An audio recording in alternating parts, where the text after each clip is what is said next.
of the agenda. Meeting announcements, prayer and pledge of allegiance. Y'all ready to do that? Stand up. And, I'll say a quick prayer.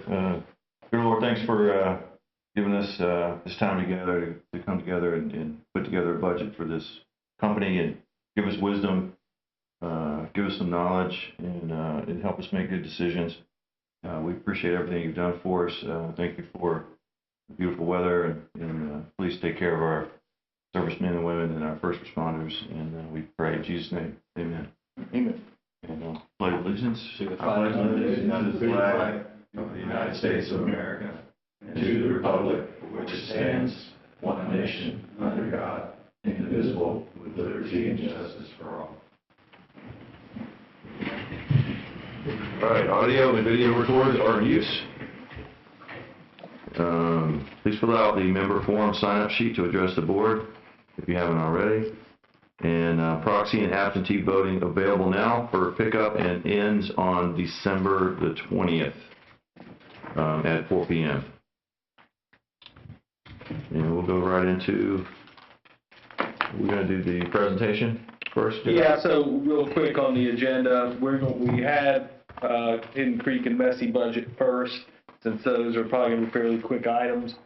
But Don's running late, wanted to be here for the Hidden Creek discussion. So we're going to have Brian go first, then we'll do the highlight of our budget. And then after that, we can have some discussion with Brian and our staff. Then we'll do the Hidden Creek budget and the Messy budget. I guess real quick, two other things I wanted to mention before we kind of dive in here. There's two things you'll notice are not in your packet. The information on the reserve is not in there. That'll be in the information we present on the 17th. I don't know if there's any decisions we've made on that. It's going to be informational, essentially. If you recall, last year we came up with that policy, but it requires updating every year based on what our expenses are for the projected year. So we'll have information on that on the 17th, and then we'll probably also have information on the pay bands that Joe mentioned the other day. We talked about that. We have information. We're updating it to the 2024 numbers, so we'll probably have that as well for discussion, like I said, on the 17th. So with that, just a reminder, obviously everyone knows this is a budget workshop. We won't be voting on anything today. Just presentation of information and some good discussion. So with that, I'll introduce Brian Mance from GovRates. He's been here once when we kicked this thing off or when we awarded it, and we'll let him run through his presentation. Okay. I guess it's good afternoon, members of the board and also staff and anyone from the public who might be listening. My name is Brian Mintz from GovRates, and I'm just going to go over the results of the vote and the study. And just in general, the recommendations of this study are intended to improve the utility's financial metrics over time so that the utility is less dependent on debt financing. When you look at the utilities that have the highest rates in the state of Florida, one common theme is a lot of debt outstanding. Overall, you want to, it's the best financial management practice. It's good to have healthy financial metrics so that you have a balanced debt risk, an appropriate balance of debt financing and pay-as-you-go capital funding. That'll help keep your rates the lowest over time. So with that, I wanted to kind of lead with that. So as everyone is aware, the utility provides an essential service 24 hours a day, 7 days a week, 365 days a year, where public health and safety is the primary objective. It's also highly regulated. It's regulated by the Florida Department of Environmental Protection, the Northwest Florida Water Management District, the Florida Department of Health. Permits issued by the regulatory agencies require full compliance, operating performance. You can't let your utility system fall into disrepair. And there's always the possible fines or consent orders if infrastructure failures cause pollution or the utility does not meet regulatory requirements or violates permit conditions. The utilities operations are primarily funded with user rates and fees, and there's substantial infrastructure under HNWS management.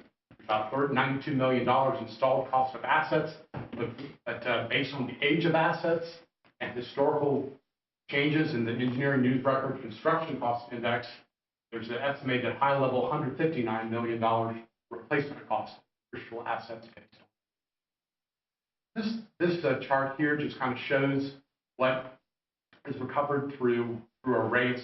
We have operation and maintenance expenses, debt service, pay-as-you-go capital, reserve allowances. All these elements make up what we call the revenue requirements that have to be recovered through user rates. So what are some issues identified in the rate study? First one is a public health and safety issue, the capital needs and reinvestment. Utility infrastructure is often out of sight, out of mind. Got about $45.9 million of identified capital needs through 2029. These include projects to accommodate system growth, as well as replacements and rehabilitations of utility assets reaching the end of their service lives. Some of your utility infrastructure was installed in the 1970s, and that the utility needs to proactively plan to replace this aging infrastructure that is reaching the end of its service lives. And here,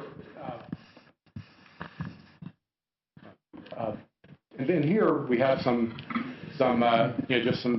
pictures of aging infrastructure here that just shows that you have a lot of aging, a lot of old infrastructure it's important for the utility to plan for replacing this.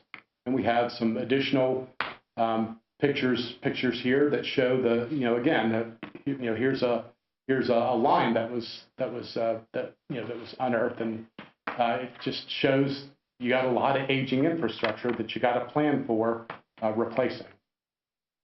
And here again is just kind of a summary of what's in the restricted and unrestricted capital program. The restricted capital projects are essentially more growth-related, impact-eligible type projects. The unrestricted projects are more repairs and replacements of existing assets. And again, here's some more pictures of aging HNWS infrastructure. As far as the proposed or the anticipated funding, the 40.4% is anticipated to be recovered through the majority is projected to be recovered through debt, with impact fees as a secondary funding source, and then additional debt proceeds and rate or revenues and operating revenues making up the difference in the funding. So really, again, I led off by saying how it's important if the utility can reduce its dependence on debt financing, you're going to have lower user rates over the long term. And really, when you take the estimated high-level replacement costs of existing depreciable utility assets of $159 million, divided by an average service life of 30 years, that would suggest that the utility should consider investing or setting aside for future investment at least $5 million a year. Again, proactive financial planning helps to keep user rates lower, and you have less reliance on debt financing. Your existing debt issues have over $12 million in total interest costs. Again, to the extent that you can avoid interest costs and issuance costs, because you're always going to have a 5-year capital program, and maybe if 90% of it is funded through debt, well, then you have another 5-year capital program that you also have to finance, and then another one after that, and so the debt can keep stacking and just force you to keep raising your rates more than you would need to if you had more of a balanced debt risk. So adjustments above the consumer price index increases are needed to keep the utility sustainable. So with only 3% annual inflationary adjustments, we're not, you can see that our amounts available for capital reinvestment are far below what I, again, linking to our assets and our right-sized replacement cost of those assets, we're well below what we would need to either set aside or reinvest in the utility system each year. And as we're going to see, we're not proposing to get to where we ideally need to be within the next 10 years, but we are making progress. Operating expenses are projected to continue increasing. As many people are aware, Florida's inflation is currently outpacing national trends. We're projecting labor an average of 4% labor escalation. Health insurance costs 10% per year. There are nationwide issues with filling positions and keeping employees. Sometimes employers are leaving because the place down the road is paying $2 extra per hour. And it's important to recognize that a well-trained, experienced, and sufficient utility staff is critical for effectively running the utility 24 hours a day and 365 days a year, for maintaining level of service and for emergency preparedness, like for hurricanes. The utility also has limited control over many operating costs, like electricity, chemicals that are driven by global market forces. And due to the regulatory environment, utility costs normally increase at a higher rate than the CPI. And when you consider these inflationary forces, basically provide permanent increases in costs that most ultimately be passed through to customers through rates. And if they're not, if the utility is not proactive in passing through these costs, then the deficiencies compound, and then you have to ultimately deal with a very difficult decision down the road. What are the financial risks of not adjusting rates? Well, you have an inability to fund everything that we've identified as being needed to be funded through rates. We can't meet our financial targets. We wouldn't have access to capital markets if we need additional debt financing, and user rates will be higher in the future because, like I said, because of the compounding because the compounding effect of not passing through these permanent increases in costs, you would ultimately have to make some difficult decisions. And one thing you never get back is the time value of money in these cases. And these charts just show that if we were to just zero out all the rate adjustments, this shows that we would quickly, at the proposed rate adjustments, we would quickly run into coverage problems with our rate covenant obligations, and we would also quickly run out of cash. So we basically could not do anything. Our ability to reinvest in the system would be substantially hampered.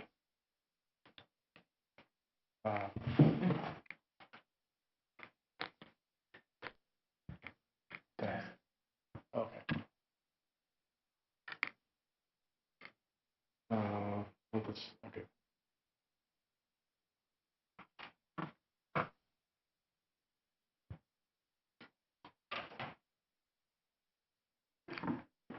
Okay, here we go. All right, so what is the projected need for revenue adjustments? So I'm breaking this down between water and wastewater, and then also water, because about 57% of water customers also have wastewater service, whereas about 43% only have water service. So we're as far as additional revenue is concerned, we're projecting the need for 12% additional revenue in 2025, and then another 12% in 2026, and then inflationary adjustments, which we've assumed to be 3% for the remaining years. It's when noticing when talking about water and sewer service, it's also sometimes helpful to communicate the bill in terms of cents per gallon. So if we were to, the average single family customer uses 5,000 gallons. If we were to take the bill and divide by 5,000 gallons, then we're looking at 1.8 cents to 2.2 cents per gallon of water and sewer service, which when you compare 1.8 to 2.2 cents per gallon of water and wastewater service to the cost per gallon of other commodities like bottled water, for example, it shows the value of water and wastewater service. And of course, customers have the ability to determine how much water they use on a monthly basis. From another perspective is prior to its infamous water crisis, the city of Flint, Michigan charged $144.87 for 5,000 gallons of water and wastewater service. They're a very economically disadvantaged community, but what we're proposing is nowhere near that level. Another thing we do is we vet the financial plan for affordability. The Environmental Protection Agency has historically considered 4.5% of median household income to be the affordability threshold for water and sewer bills. And as you can see, we're at 1 to 1.1%, well below 4.5%. So by any utility industry standard, this plan would be considered to be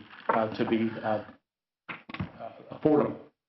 Now, I've assumed, we've assumed in this financial forecast that we're going to have some stabilization in prices. When I presented the need for a 21% adjustment to the city of Miramar, which is in Southeast Florida, last year, I communicated to the city commission that, like for example, they had chemicals, that some of their chemicals had increased 100% over the past 2 years. If we get inflation like that, after then, then most likely the HNWS would need to look at the forecast more. But I'm assuming that those days are hopefully over. And here again, we have the projected need for revenue adjustments for water only. So about 7,000 or 4.3% of water customers do not have wastewater service. For water only service, the EPA affordability threshold is 2.5% of median household income. We're at about 0.4%, 0.6 to 0.8% to 0.6 cents or 0.8 cents to 0.8 cents per gallon of water service. So again, very affordable by any utility industry standard. As far as the financial position, what we are trying to do, as I mentioned, is improve the financial metrics of the utility over time. Right now, the utility has a very low unrestricted cash position. So if we didn't move forward with those first two adjustments in 2025 and 2026. I mean, right now we are at the bare bottom in 2025 and 2026, 45 days of operating expenses, which is the bare minimum that actually the board has established.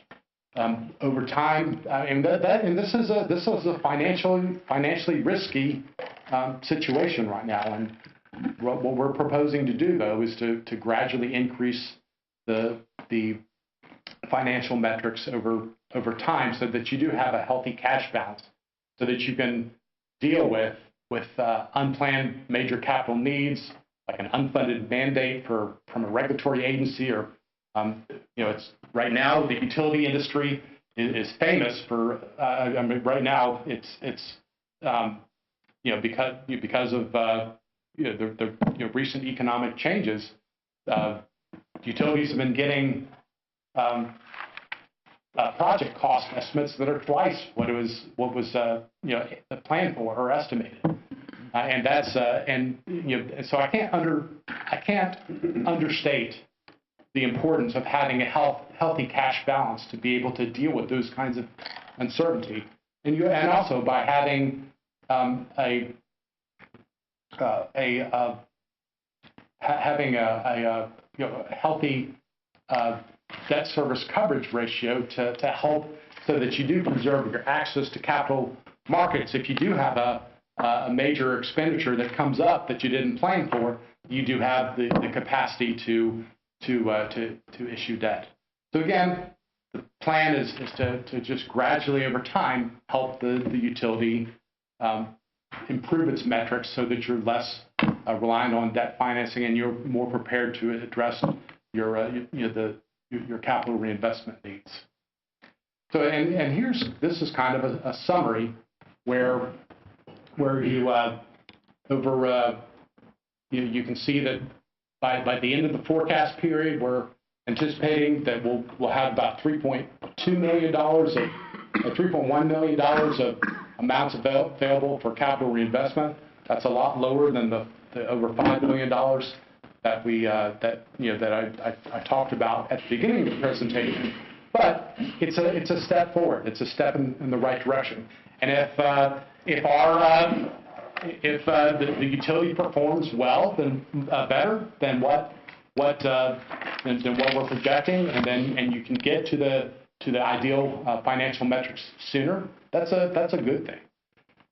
So, and just to kind of go back to this chart a bit, this green line here, these green lines here, this shows what the Fitch Ratings is one of the major bond rating agencies, and this shows for AA rated utilities. These green lines here show the medians, the median debt service coverage and the median cash balance. We're not trying to get there or target the Fitch median over the next 10 years. But like I said, we're just trying to gradually increase the utilities' financial metrics over time so that you will have lower user rates over the long term. So what are some issues with the current water and wastewater rates? One is that all customers pay the same rates. So your rates consist of monthly base charges, which help to pay for a portion of the utility's fixed costs. Really, a utility, 70 to 80% of a utility's costs are fixed. And the biggest ones are usually salaries and benefits and debt payments. But regardless, if you're a larger customer with a bigger meter size, you pay the same base charge. Whereas a more typical approach is for larger customers or customers with a larger meter size to pay a higher monthly base charge.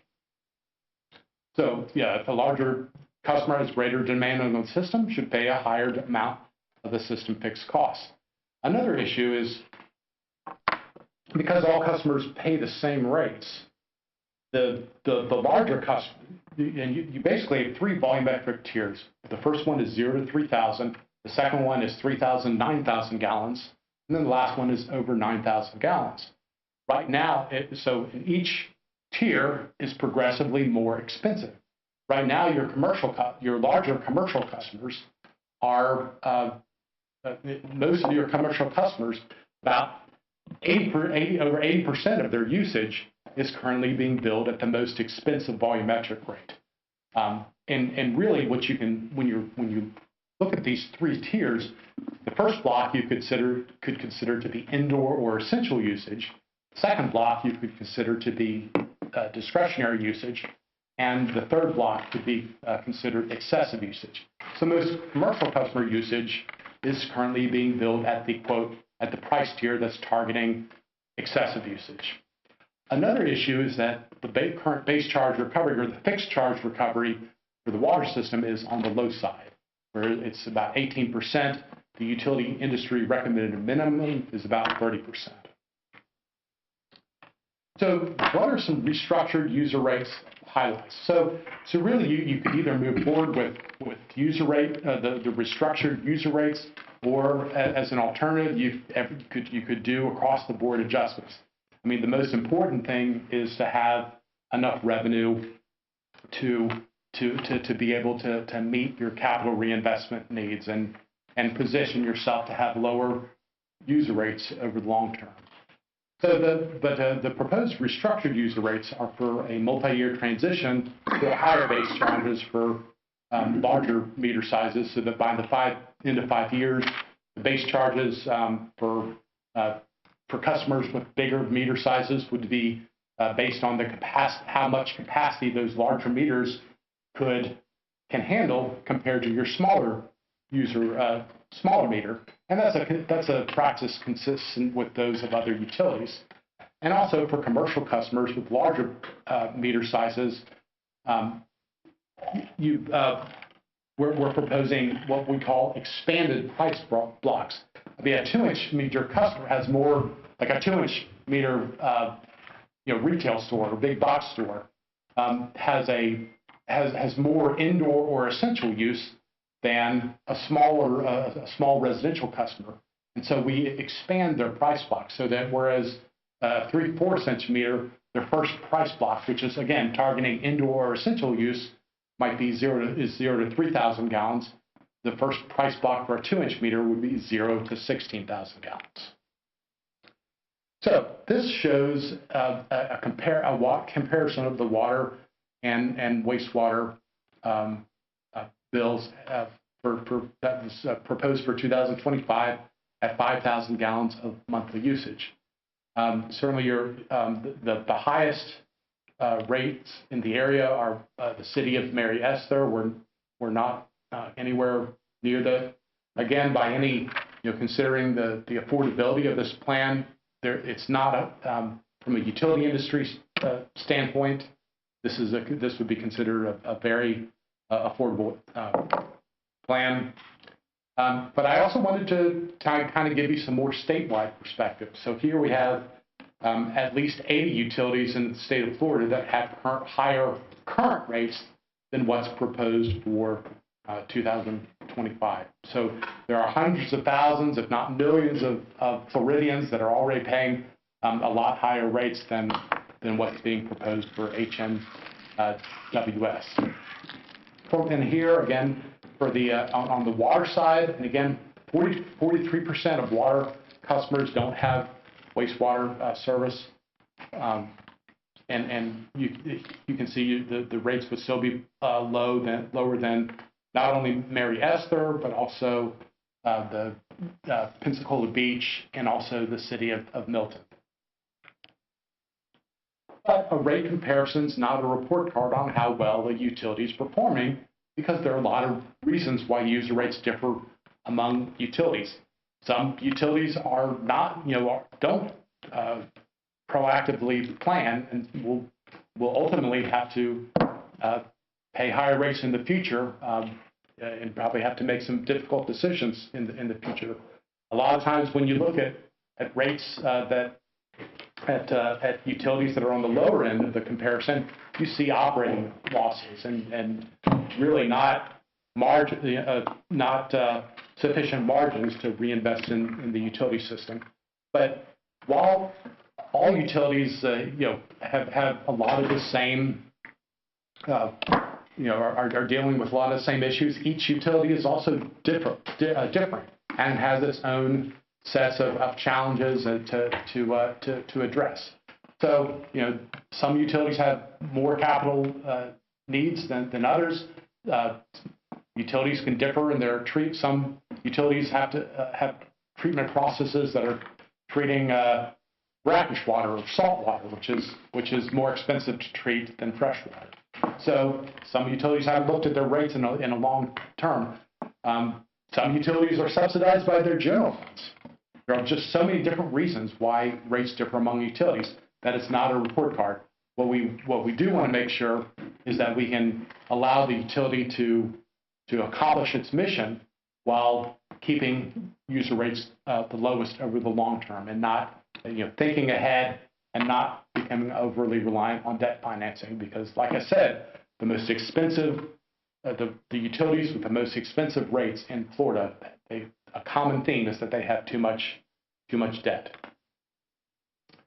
So now I want to talk about impact fees, and this is a little bit different than I wanted to kind of talk this over with the board.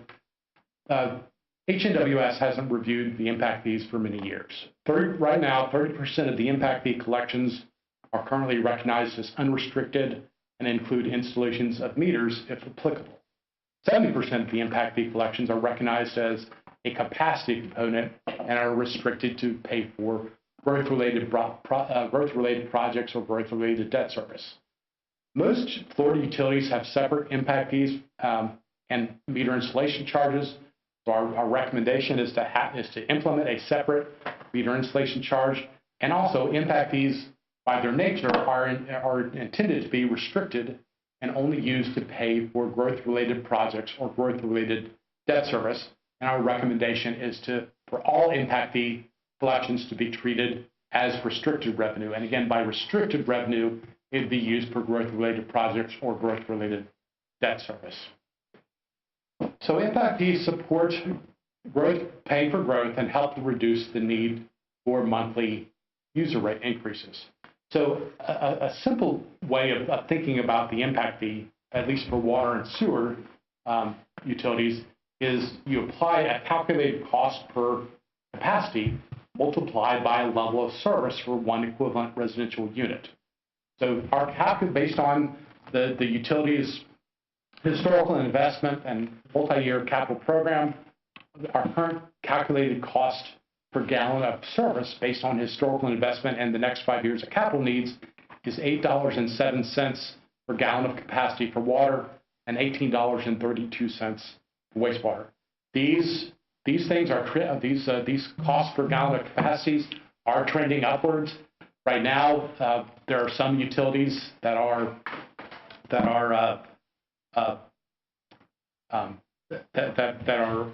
currently involved in wastewater treatment plant expansions, and they're spending over $40 per gallon for new wastewater treatment capacity. Right now, we're at $18.32. So I would imagine that over time, these calculated costs are going to increase as you continue to reinvest in your system. So what are some considerations for level of service? As I mentioned, the impact fee, you have a cost per gallon of capacity multiplied by a level of service. Well, HNWS has an adopted level of service of 300 gallons per day. So we that's one thing that we considered. And that's consistent with some allowances that the State Department of Health recognizes for water and sewer service. 300 gallons per day is about 9,000 gallons, a little bit over 9,000 gallons per month. If we were to look at, with historical flow data, your average single-family unit uses closer to 5,000 or 6,000 gallons. And an analysis might support a level of service of 200 gallons per day. So if we were to use 300, we could possibly support higher impact fees. But if we were to multiply this $8.07 and $18.30, if we were to multiply it by 200, we would actually get lower impact fees. And so given the current fee levels, our recommendation, which is of course is subject to board preferences, is to maintain the existing impact fees. Right now, this kind of shows you where your existing impact fees are. Right now, you're at $64.50. You can see how it compares. It's lower than the South Walton Utility Company. It's also lower than the city of Niceville.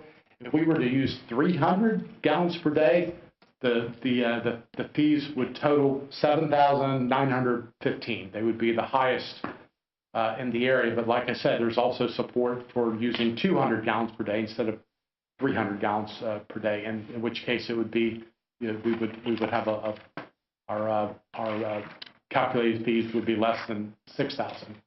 And so, given that really the trend is for the cost per gallon of capacity to increase, the cost per gallon of capacity is increasing. Our suggestion would be to just leave the impact fees at their current levels. But that's of course something that the board could choose to move a different direction on. All right. All right. I'm okay.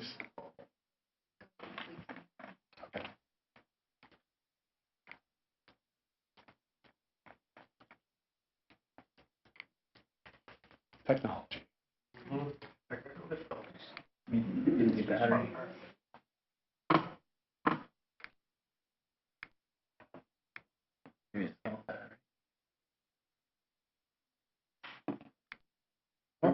There. Okay, thank you. All right, well, and again, just like user rates, impact fees are not, it's not a report card. It's because you got different treatment processes, different capital needs, different renewals, replacements, different levels of grant funding. Just there are a lot of different reasons why impact fees differ among utilities. So we talked about how most utilities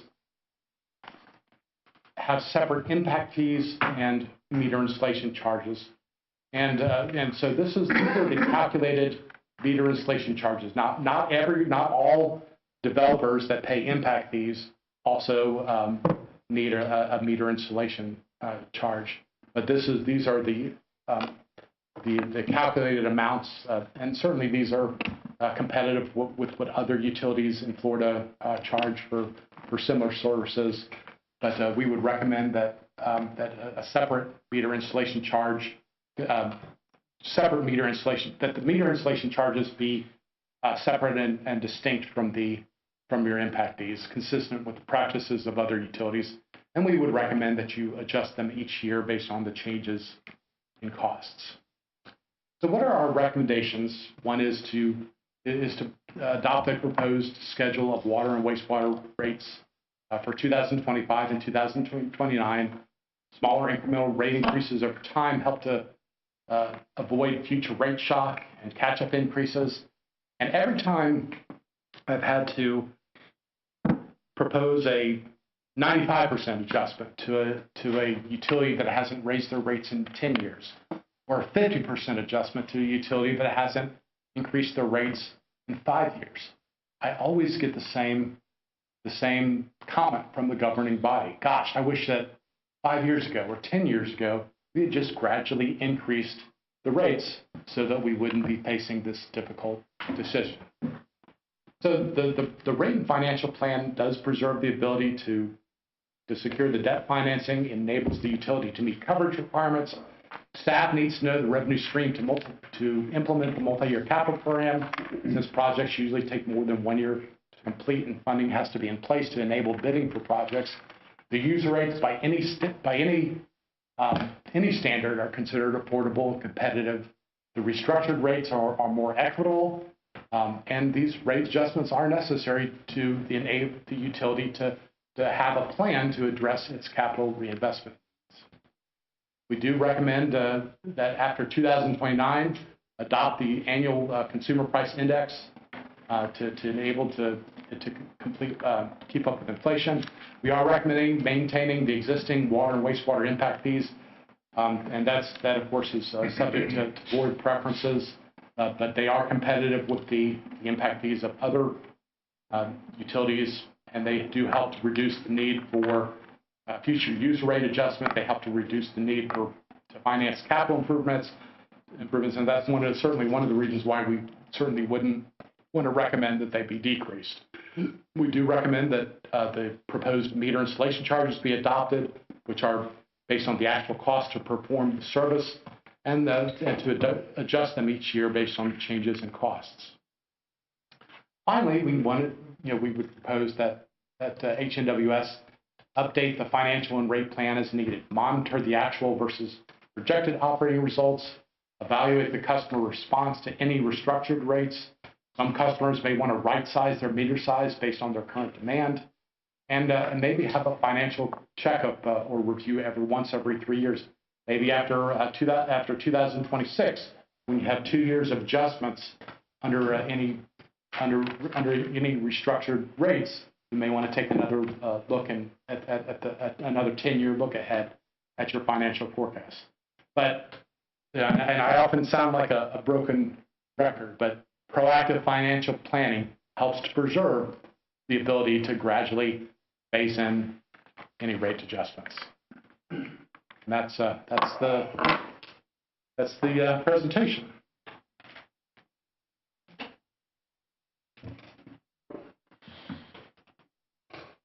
So my thought was that we would run through, we could do this one of two ways. I would run through the discussion on the line of our budget, and then since they're kind of tied together, and then address questions to both at the same time, or if you want to have to address Brian out with some questions, however you guys want to do it. Well, why didn't you say that? We'll do that. I'll run through this, and then we'll circle back and do questions on both, since they're kind of tied together. So what I'd like to do on this, I guess first I'd like to, thank the staff. This putting these budgets together, it's definitely a group effort. It takes a lot of folks, a lot of meetings. So I thank them for their hard work. Secondly, my approach on this, I'm kind of going to hit what I think are the highlights. I'm certainly not going to run through every single line item, but certainly we can stop for questions or at the end, we can go over any items that you'd like to. So first, what I would like to do, I'd like to start on page 2 of 4. So I'm going to start on the expense side of the equation, and this is really kind of the good news of the story. So we're not proposing any increase in operating expenses for 25 versus 24. So first I'll walk through some of these general admin expenses. You can see on wages, that's our biggest expense item, proposing $4.2 million for 2025. One correction you'll see when this come back to you, the end of the year projected for 24 should be $4,020,000, so that's a little bit higher there. But you can see the proposed wage budget versus the 24. It's basically a small 2% increase there. We had some unfilled positions in 24.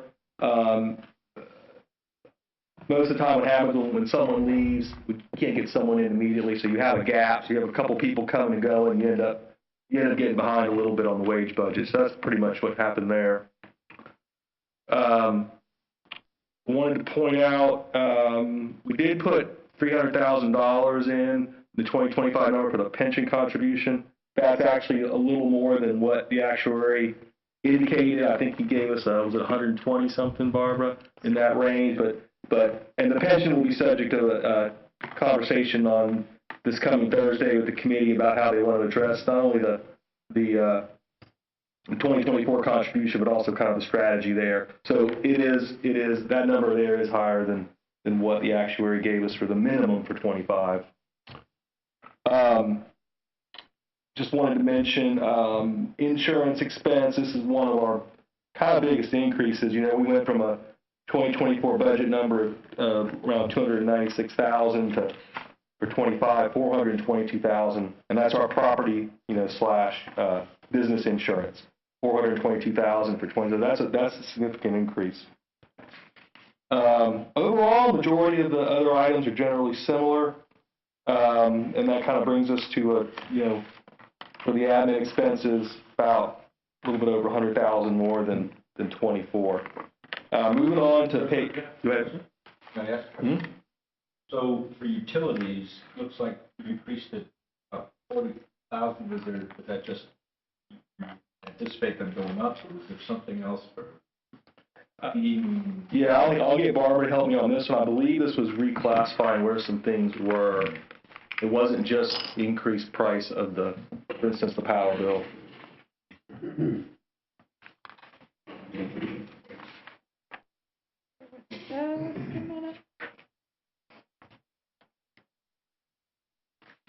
I think that item is not just power. That includes, I believe, it includes the cable,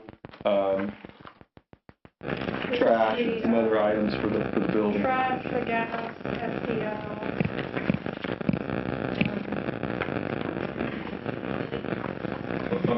One line on that, so the overall utilities.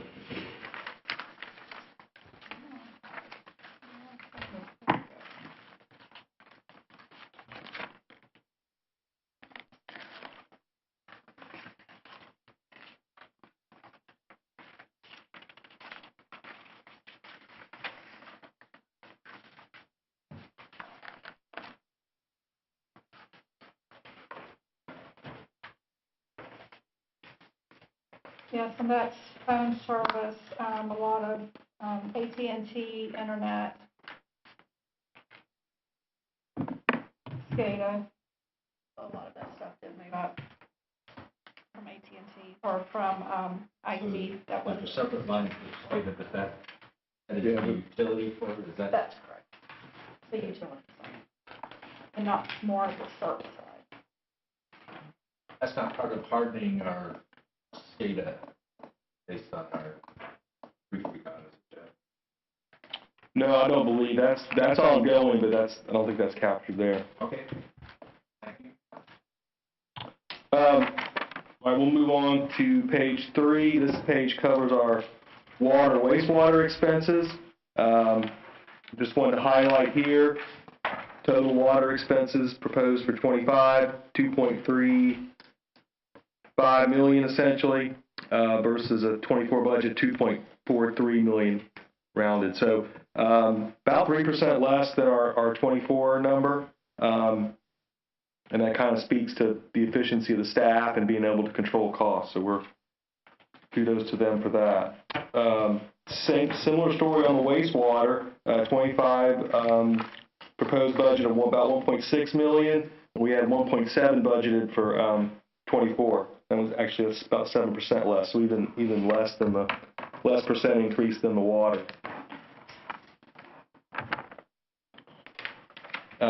Moving on to page 4, just to kind of hit that total again. On the bottom chart there, total expenses, you can see that for 2025, $12,618,000. That's about right around 10,000 less total than the 24 number of 12,628,000. So once again, that's good news, and like I said, testament to the staff kind of helping us contain costs in 2024. With that, I'd like to, and I will highlight also, we did keep the top of this page, the $190,000 for spray field expenses is in there, no change there. I'd like to move on now to hit the unrestricted. We'll run through some highlights on the unrestricted CIP sheet real quick. So obviously the 2025 proposed unrestricted budget there is the column in green. We're proposing right over $3 million of projects there. 24 number, $2.4 million. So I want to kind of highlight that difference. Essentially, it's 3 things. You'll recall we had an emergency repair back in June at the wastewater plant. We essentially made what is a kind of a temporary repair on an influent force main, and we set up a bypass, got it back in operation with the understanding that we had to do a more permanent fix. So that permanent fix is shown here for 2025 under influent force main repairs at the VAR plant. We have $300,000 for that item. Another item that's kind of new is a replacement generator, new generator, also within the VAR wastewater plant. It's a very old generator. We've had several different repairs on this generator, and it just doesn't make sense to keep pouring money into it. It's at or near its design life. This is a critical piece of infrastructure. When we lose power, we've got to keep the plant running. So we think it makes sense to address that sooner than later. And then the third thing is, as you know, we bought a bunch of trucks, several trucks in 24. All but 2 of those have come in, so we need to purchase the other 2 in 25. So we rolled that into 25 budget number there for trucks. Still got trucks we need to buy for 25, but the 2 from 24 we've added in there. So those 3 things really kind of make up the difference between the 24 budget number and 25. These projects, the 2024, I mean, other than the ones I mentioned, this whole list was, previously approved last year, so it should be items you're generally familiar with. I'll also note that, we're projected to spend about 1.6 by the end of the year. Some of that is just some repairs that we didn't have to make, and some of it is, things that we've paid for that, or, haven't been able to get yet. So All right, so that's the unrestricted. Any questions on the unrestricted? Why are trucks at 1.4 million? So that number is a total. If you add up all the total need for 25 through 29. So, yeah, 2025 total current need, that summarizes 25 through 29. So it's next year plus the next 4 years gives you the 1.4 million. Yeah, the 25 number is 361,000. Okay, Yeah. that's a lot of trucks. Yeah, we bought. Unfortunately, it's not. Yeah. They're wishing. Yeah, we still have some old ones. We replaced the oldest, but we got some more old ones to go for sure. All right, well, that's the unrestricted. Let's go to the restricted next. Just hit some highlights here. I think most of these projects y'all are pretty up to date on. Starting with the wastewater, England Phase 1A, essentially almost done with that. You'll see $694,000 remaining on that project. That's essentially the remainder of the retainage plus the final little bit of work he has to do there, and that one will be complete. $8 million left on Eggland Phase 1B. And we anticipate that being done hopefully by October, but certainly by the end of the year. Moving down into our water projects, you'll see the master booster pump station storage. That's our tank at 87 and 98. Also, almost 100% done. We'll probably have one last payment to them in January there, and then that'll be closed out. The master booster pump station project that goes at that site, we look to, it's out for bid right now, and we anticipate awarding that and constructing it in 2025. Same with the transmission main at that master booster pump station to connect it. And then when those projects are done, we'll need to start on the Highway 399 connection, and we're showing that split between 25 and 26. Down under financing, you can see that 25, that's our loan cost there, $1,462,000. That's our first year of full loan payments, and you see those carried out. That's the Ameris loan that we'll have. So you can see those total up there, 16, almost 17 million in restricted improvements. And then the chart on the bottom right, that's just a cash flow projection. It takes the cash balance and tries to, look at the cash balance at the beginning and end of each year. You'll see, just as a general trend, you'll see it dips significantly, similar to what Brian's showing. In 2026, it dips and then begins to recover after that. So. I had a question on the following payments. Is it like a monthly payment, or do we? It is. Okay. It is about $121,000 a month. Yeah. Yeah. Sure is. All right. So that's the restricted. Now let's go back to the. Let's go back to page 2 of 4. No, I'm sorry, 1 of 4. We're going to talk about the revenue now, and this is really where kind of our challenges are. And it'll play in a lot of some of the themes Brian was talking about. The first thing I kind of want to mention here is that if you look at the total revenue, the gray items down here at the bottom, our total revenue for projected end of year 24 is a little bit over 18 million, which is good, but we have to keep in mind there that includes the grant, the revenue from the grant. So if you exclude the grant, well, our total revenue was less than our 2024 budget number, about 5% down. So that's not a good trend. So that's concerning there. And once again, this grant's a one-time thing. We'll have expended it in 25. Spending most of it in 24. We have a small remaining amount in 25. Just looking at water and wastewater sales, of course, that's our main driver of revenue. If you look at the 2024 budget number versus the end of the year, you'll notice they're both down. on the order of 3% each roughly. So once again, that's a kind of a trend in the wrong direction. The other important thing is to point out is impact fees here.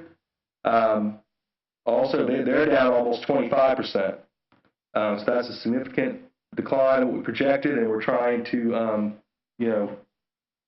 address that.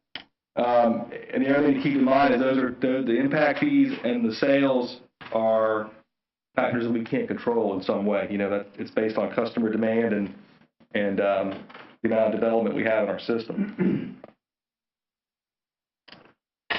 Our proposed budget, we're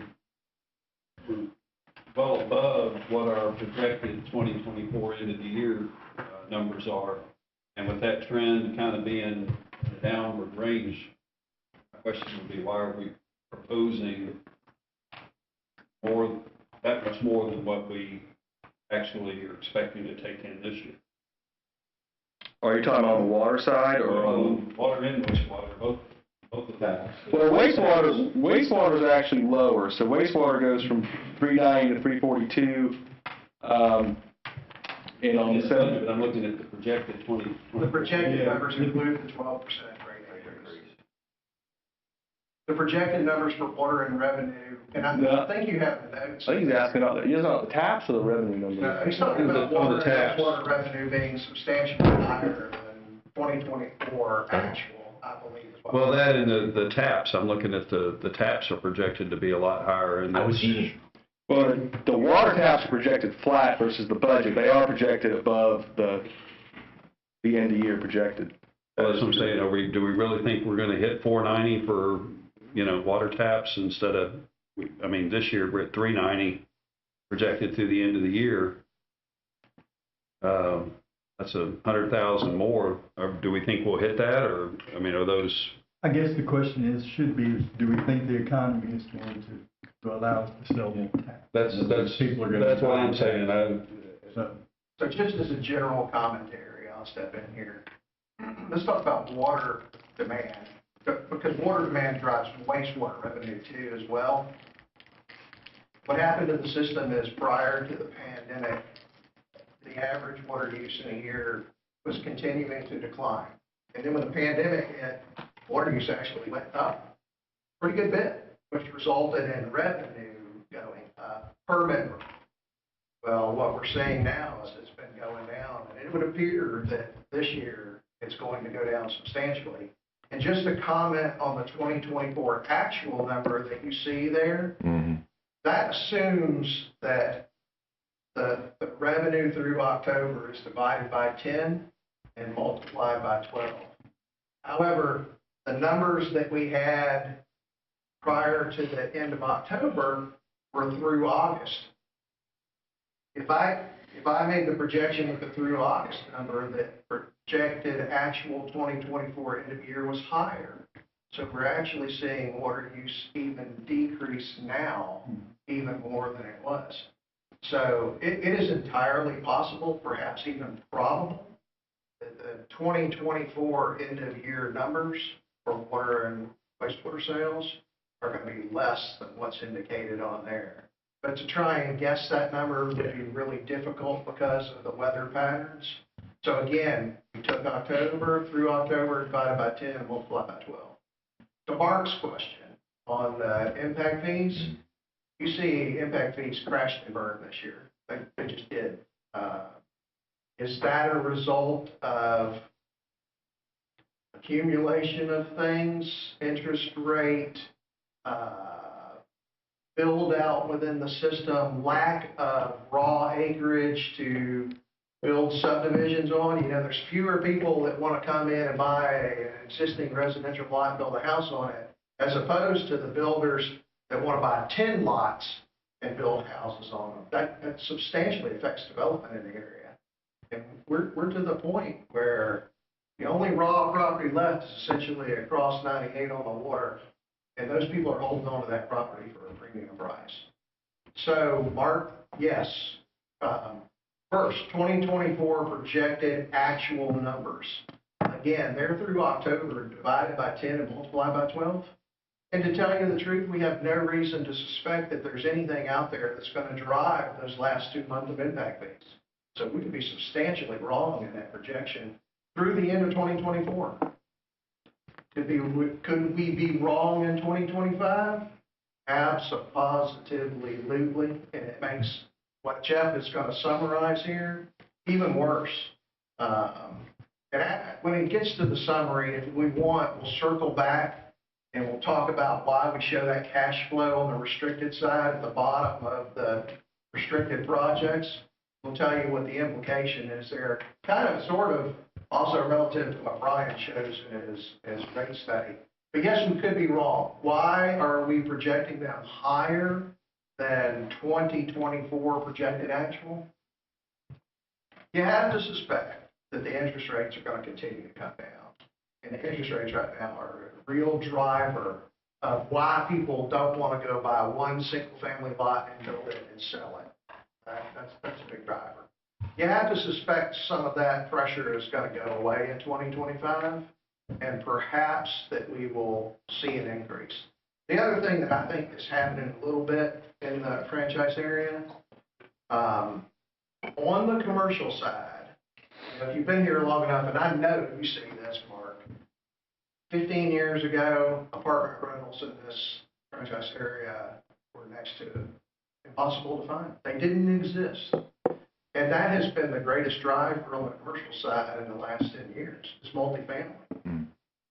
There is reason to expect, and we know of a couple of areas where it would appear that in 2025, if the interest rates get right, that we're going to continue to see the multifamily expansion. I mean, there's definitely 2 properties where we have been told that's going to happen, where otherwise previously were indicated at a different type of commercial development. So there's some reason to expect that that's going to change in 2025 and maybe increase. But Mark, you could be right. You could be dead wrong. And the question is, if we're wrong, how does that affect what's shown in the budget? And if you want, again, we'll circle back around and talk about the restricted sheet after Jeff gets to the end of his books. Okay.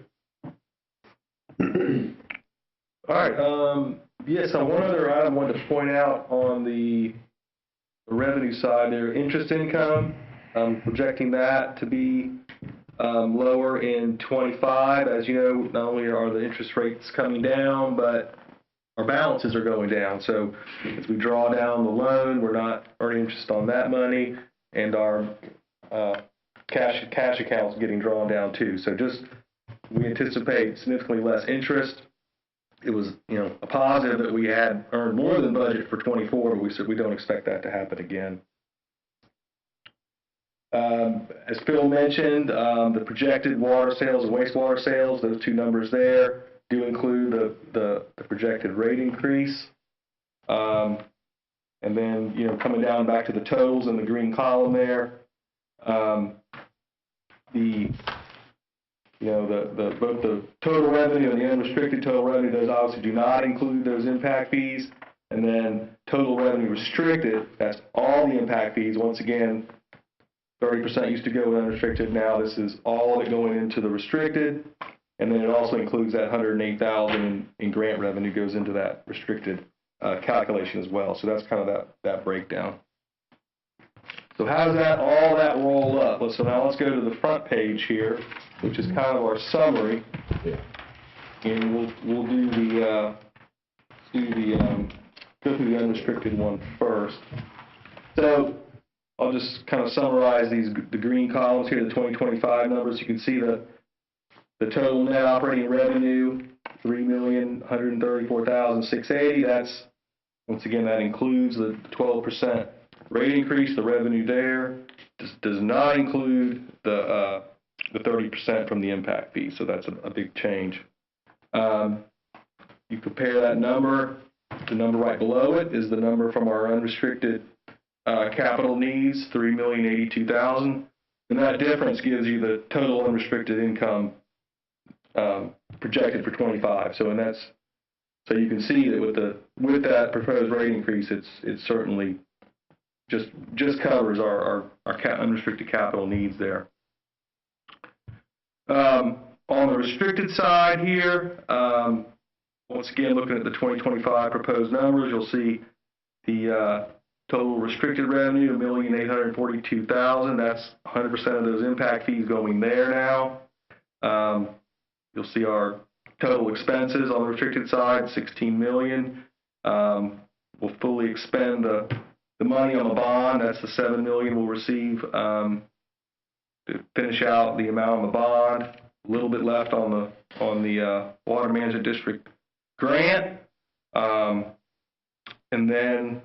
that's why it shows. And this is not a balance or a year end. This is just a total restricted income. You'll see that's a large negative number, and that just means that our capital costs on the restricted side are much greater than what we have for in the loan. So we're drawing down that restricted account by this amount, what that's showing there. So I guess, in summary, while it's positive that we're keeping the expenses flat, we're dealing with a couple trends here: the declining / flat revenue, some higher CIP needs, obviously fixing the 30/70 split there on the impact fees.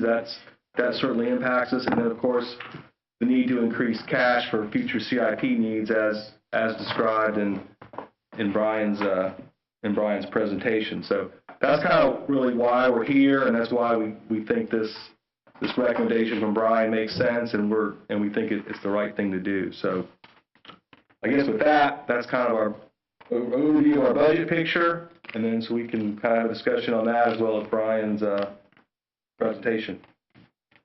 I have a question. Did we look at some models and try to figure out how much more revenue we could bring in if we went to a 3-tier? The 0 to 6,000, 6 to 9, and above 9,000 3-tier pricing program. Don't we have one of those? On the commercial, or? Are we currently doing that? Usage, not for the rate. All the any rate design that we put together is meant to be, I guess, revenue neutral. It reduces the amount of revenue that we say if we need 12% more revenue, then the rate design provides with the restructured rate still provides 12% extra revenue. Are you trying to get to the point where you're thinking about penalizing excessive use more than what we're penalizing that now? To avoid What's the structure now? I guess that's what we're. It was Right. already a penalty structure already. It was adopted not that long ago. A couple years ago, right? What's That's the what the Water Management District permit requires us to do that. But I don't know Oh. that, there's no one here from customer service. I can't remember those numbers. No, that's fine. Yeah. That's fine. But I mean, that is, of course, an option. You would raise more money if you penalize people, but of course, what normally happens when you do that is people tend to use less Right, water. but Brian explained that the commercial customers are paying the same as the residential customers per gallon of water. So that's a good question too. The implication, we think, of what Brian's discussion is, what he's described as what we should do is what most other people do, and we probably should do it. The net revenue effect of what he is proposing to do is probably neutral. Right, we're assuming that if I guess these rate studies you can consider to have it's kind of like a 2-step process. First, you got to figure out how much extra revenue you need, and then design your rates to recover exactly that amount of revenue. And so our restructured rates are designed to recover 12% extra revenue. Now, if and when we do, we presume that we will go to that block rate. He had a 3/4-inch meter example, and I think a 2-inch meter example. There are probably some people with a 2-inch meter that aren't using the amount of water that the block would reach to, and thus they would pay potentially a higher rate. You would have to suspect that anyone that would pay a substantially higher rate would actually decide they don't need a 2-inch meter since they're not using that water, and they would drop themselves back down in the category. So again, that really is going to be net revenue neutral from a model standpoint and a practical standpoint as well. There's got to be a lot less of those as well, right? I mean, more 1 inch than 2 inch, so. Most of the commercial Right. services are small services. Are they? There are not that many large services. Right. It's just- Unless you're a hotel, that's the one inch. Okay. Even the There you go. supermarkets aren't as big as you would think they would be. Yeah.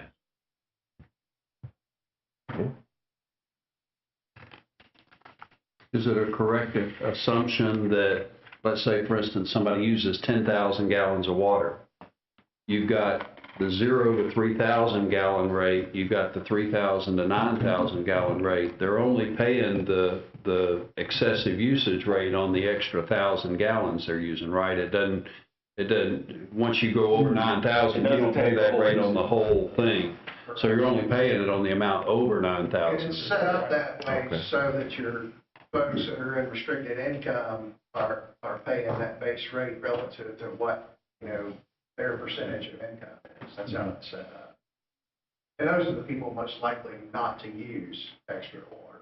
Most of the extra water is going to irrigation or large house, start washing a bunch of cars, filling your pool, those are the kind of things. What percentage, and I don't know if this is something that can be answered, but what percentage of our monthly revenue is derived from sales in that penalty rate? Could not tell you. Good question. I don't think anyone's sitting here. Yeah. We can give it to you. Yeah, eventually. Yeah, I'd like to see that. Very small. Yeah. Didn't know if there was a way to play with the tiers. In other words, we're looking at a 12% rate increase, but we've got a penalty rate. Why should we raise it 12% across the board? Maybe we raise it a little bit less in the bottom tier and a little bit more in the penalty rate, so it really is a penalty rate. But that depends on whether it's beneficial or not. Well, I would say, I'm not advocating to not do that. I'm just saying that the typical response to that is it self-adjusts itself. So that you end up with less usage there, and so you hurt yourself in total. Yeah. Which is why, and again, Brian's done this, he made the statement, he's checking the entire tier to see where it is relative to income level. So what he's saying is the 12% doesn't push that bottom level into something unreasonable for that income. Yeah. So, again, that's not a reason not to do that or consider that. I just point that out. I didn't know we were trending down in water usage. I had no idea. We are, but we're not at the bottom yet. We are not at the bottom yet. In fact, I went back and looked. Jeff and I were talking about this earlier because you get wondering where we are actually at the bottom at. If you go back and look at last December, January, and February usage per member, it is lower in those 3 months than it has been even before pre-pandemic times. We might, last year when we did the rate increase, we had several charts that we showed. And of course, we're already concerned about the impact fee, and y'all saw that in the board meeting. Jeff put that out there and said, hey, if you look at this trend line, we're in trouble here. I think we have a couple on the sales and growth too that we'll try and update and show. So I apologize for being late, but real quick question. These numbers up here, they are based on a 12% increase in the rates that we talked about at the rate study? Yes. Okay. Specifically, there's a 3% on the water revenue. It assumes that we grow membership-wise by about 3%, Don, and then there's a 12% rate increase on that.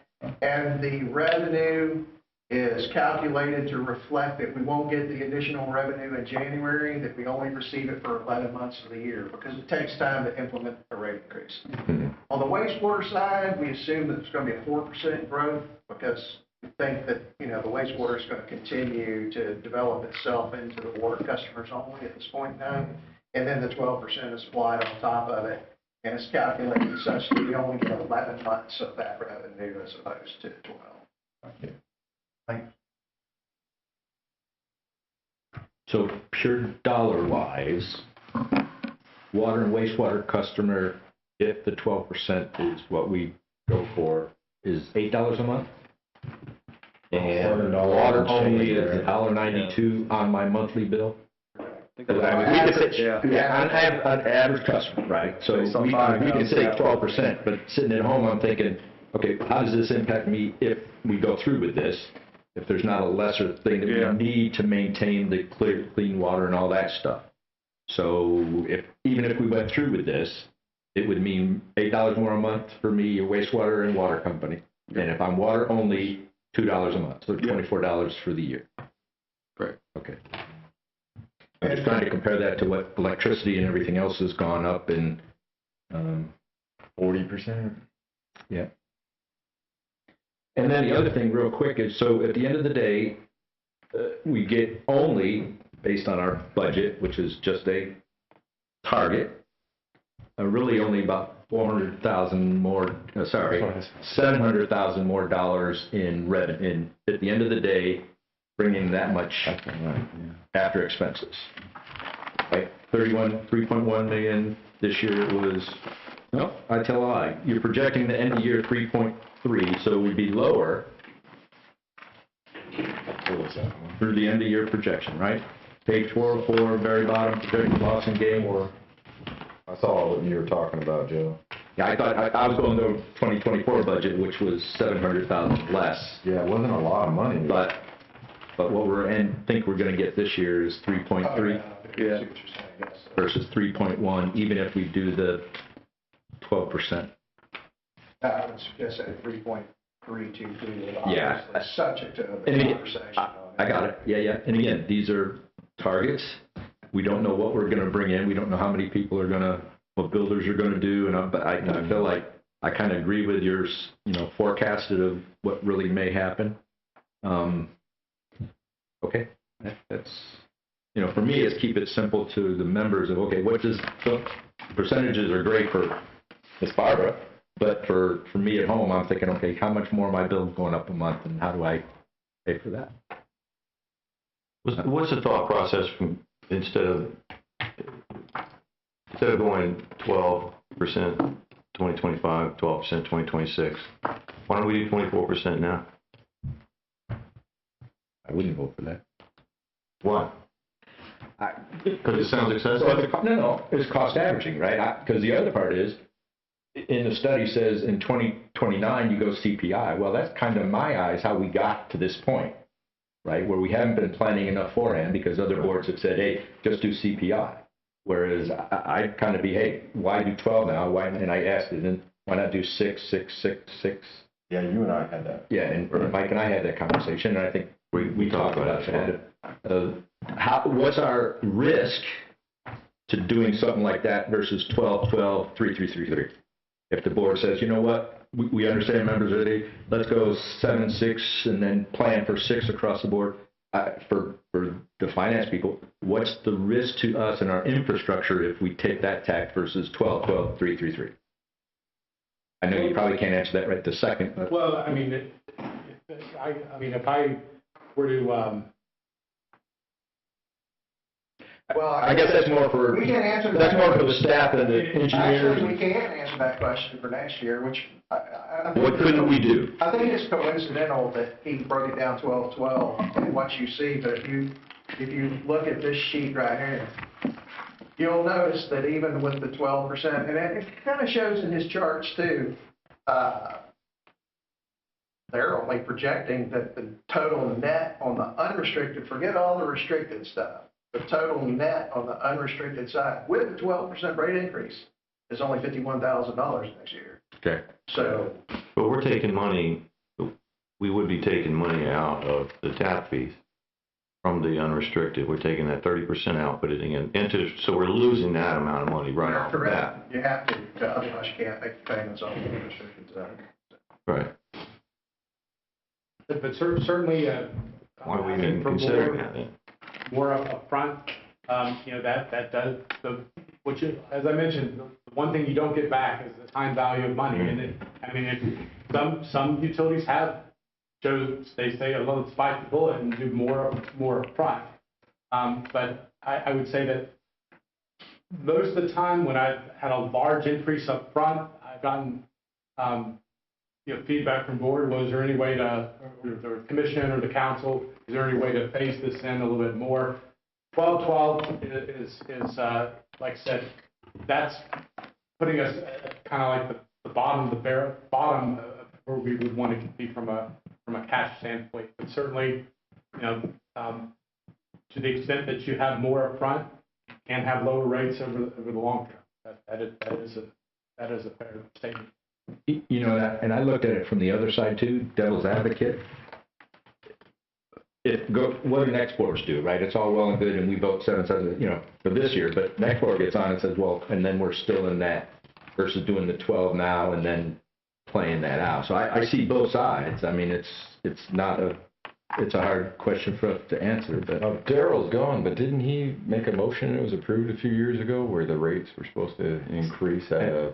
Well, and that proves my point, because a board did say that, and then the next couple of boards said, well, that's well for your board, but this board votes that we're not going to do that. So when one board raised them, the next board didn't raise them, and then, which is kind of how we find ourselves in this situation. Yeah, I mean, it's, if everybody thought like the 7 of us, and, but the next board might be totally miserly or totally spendthrift, or wants to spend everybody else's I think money. it's the economy. Yeah. More than anything. Okay. Thanks, Brian. The point to me is, though, the rate study is somebody taking a look from the outside, industry standard, so it's not just us, pardon my French, girls in the room saying, okay, what should we do? It's a professional looking at what everybody else is. Well, and I can say that as a rate consultant, I don't like making things harder than they need to be. If I could, just based on working with staff and looking at the numbers, this is probably the best solution.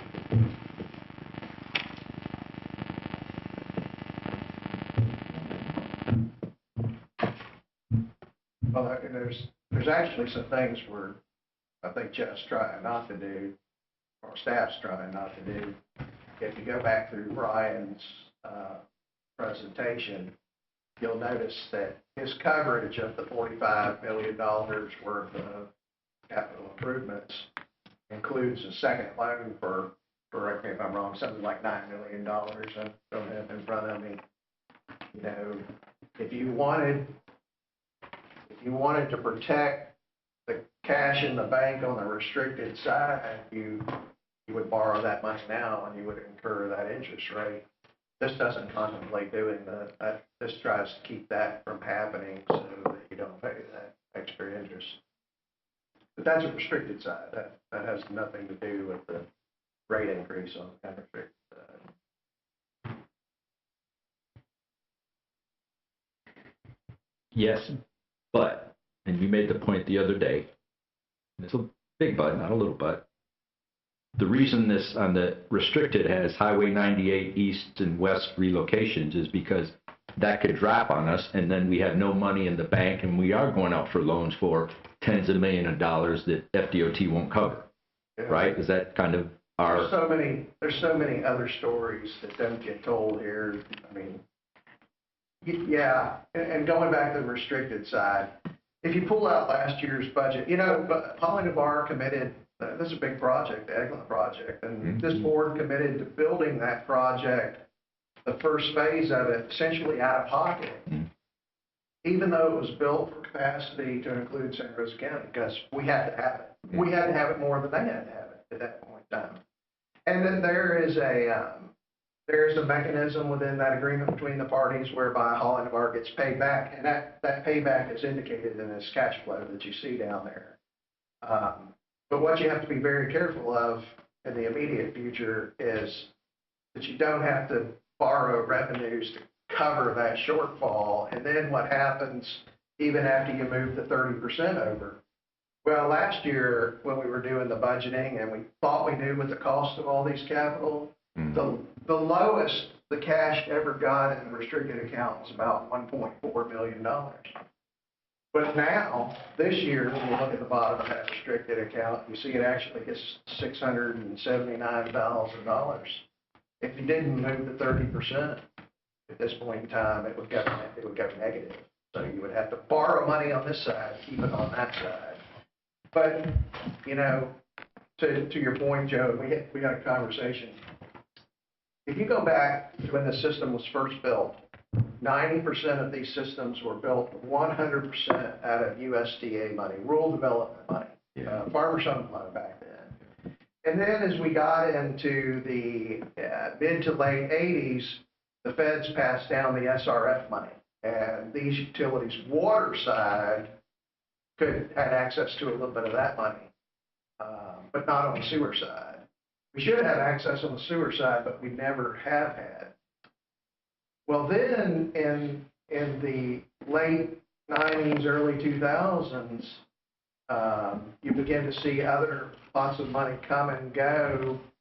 And then 5 years ago, something happened that had never happened before, which was the commercial banks decided that these entities were actually a good gamble.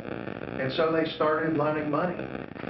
About the same time, a few years ago, SRF, for political reasons, took the position that for this type of entity to cover the loan with real property, you couldn't do it. You couldn't borrow a penny from SRF. No, we had to. Neither could Fairpoint, by the way, which was totally funded with it. So that the rural development market has gone to us. We're too big. Although they can help secure a loan, straight up cash funding is gone to us. SRF currently has gone to us unless our politicians and our lobbyists bring it back to us. So now we're left with something we never thought we had, which is commercial funding of these entities. But you have to kind of sort of begin to get concerned about that. We borrowed $19.5 million, and this utility is about as good a gamble as you can possibly get. This utility can cover. All you have to do is raise rates. There is no restriction against this utility covering a loan. So it's as good a gamble as you get. And yet they did not loan this utility cash. They made the utility go through the bonding process. You have to wonder, 5 years from now, what does funding for these utilities look like? What's going to be available?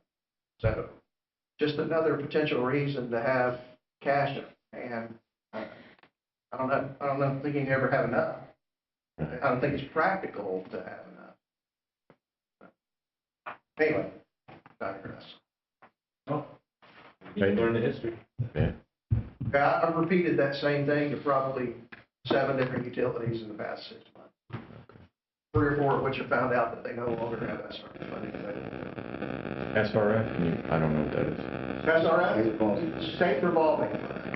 The feds through EPA, I guess probably about 20 years ago, began passing money to the states to dole out in terms of low interest loans, a small portion of which could be done by grants, but most of it was intended to build up the state's funds to be able to capitalize infrastructure in the future, because a lot of states were woefully, they just couldn't do it. Yeah. Infrastructure was in really bad shape at that point. So for water, wastewater, and some limited stormwater, they created this program. And every year the feds have passed a little more money along. Again, some of it grant, some of it loan. States loan that money out. It's very low interest, but it continues to build their pot of money so that they can continue to loan the money out for infrastructure improvements. Based on size, so we don't fall under rural anymore, so. Yeah. We're too big for USDA. Now they can help us secure funds in some instances, but we're not eligible to straight borrow from them.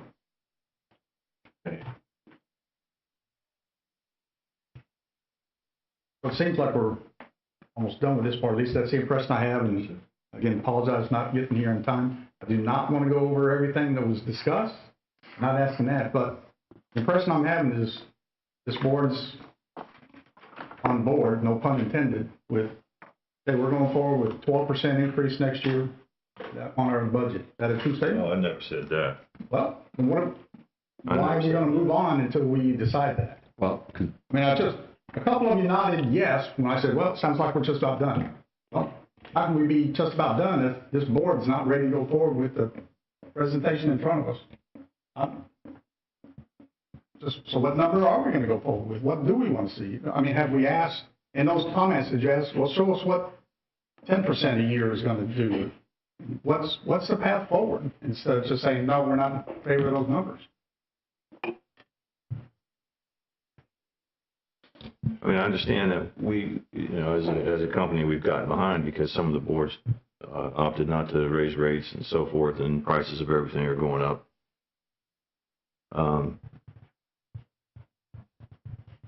It's a tough time for people out there. It's a tough time for everybody. Hopefully the economy gets better and the value of our dollar bill starts going back up a little bit, but I personally know people that have had to get a second job, to make ends meet. And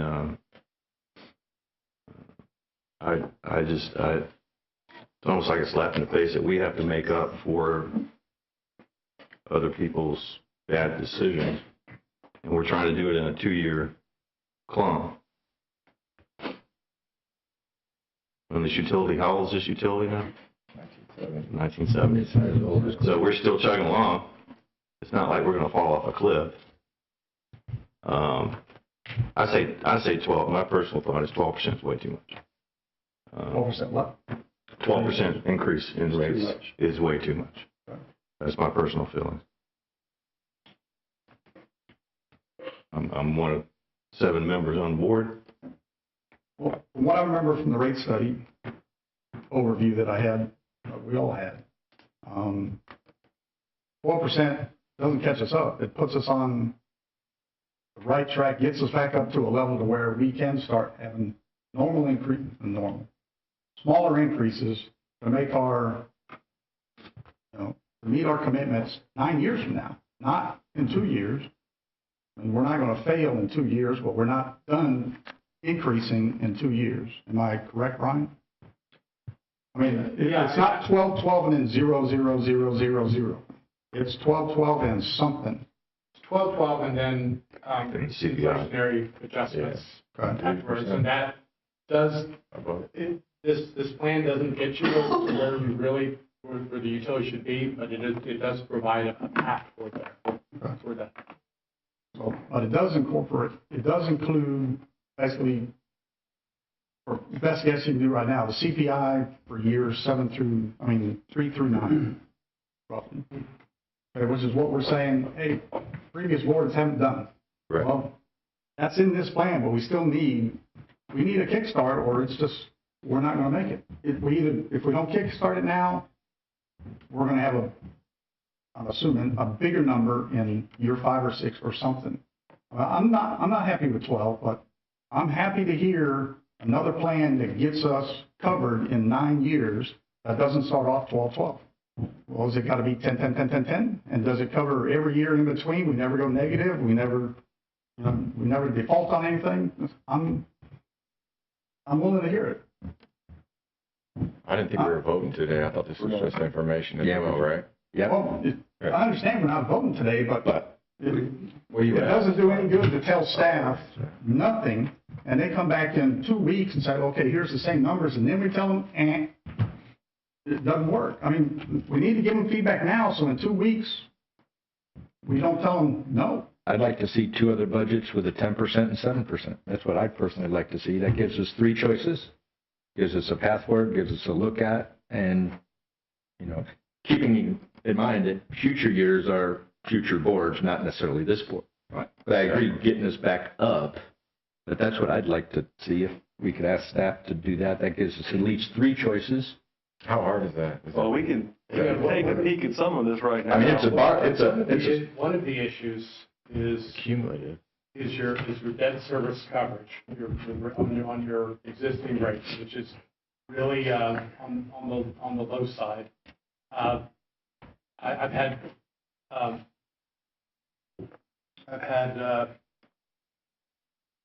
if I were to change the 12s to let's say to 10%.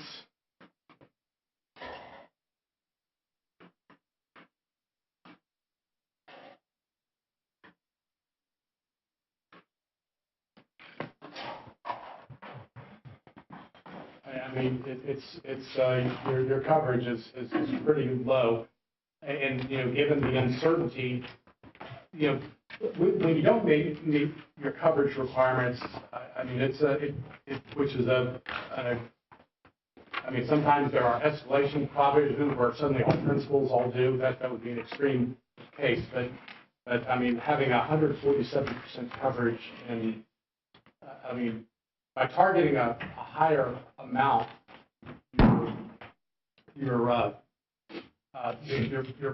improving the probability that you'll actually meet your obligation, given all the risks that we've talked about next year. Also, with 10% per year, you can see that the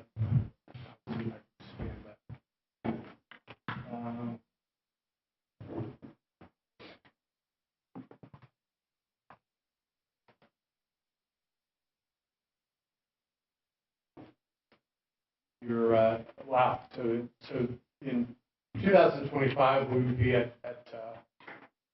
38 days of operating expenses, and then we'd be at 27. So, and whereas the target is I guess the minimum amount established by the board was 45 days of operating expenses. So, like I said, I'd like to, as a rate consultant, I don't like making things harder than they need to be, and that's why. That's why, that's what I'm recommending, because it would, look, that's fall below $1 million in cash in 2026 with 10%. So that's, what if we did, what if we phased it out more? What if we did, 6% per year?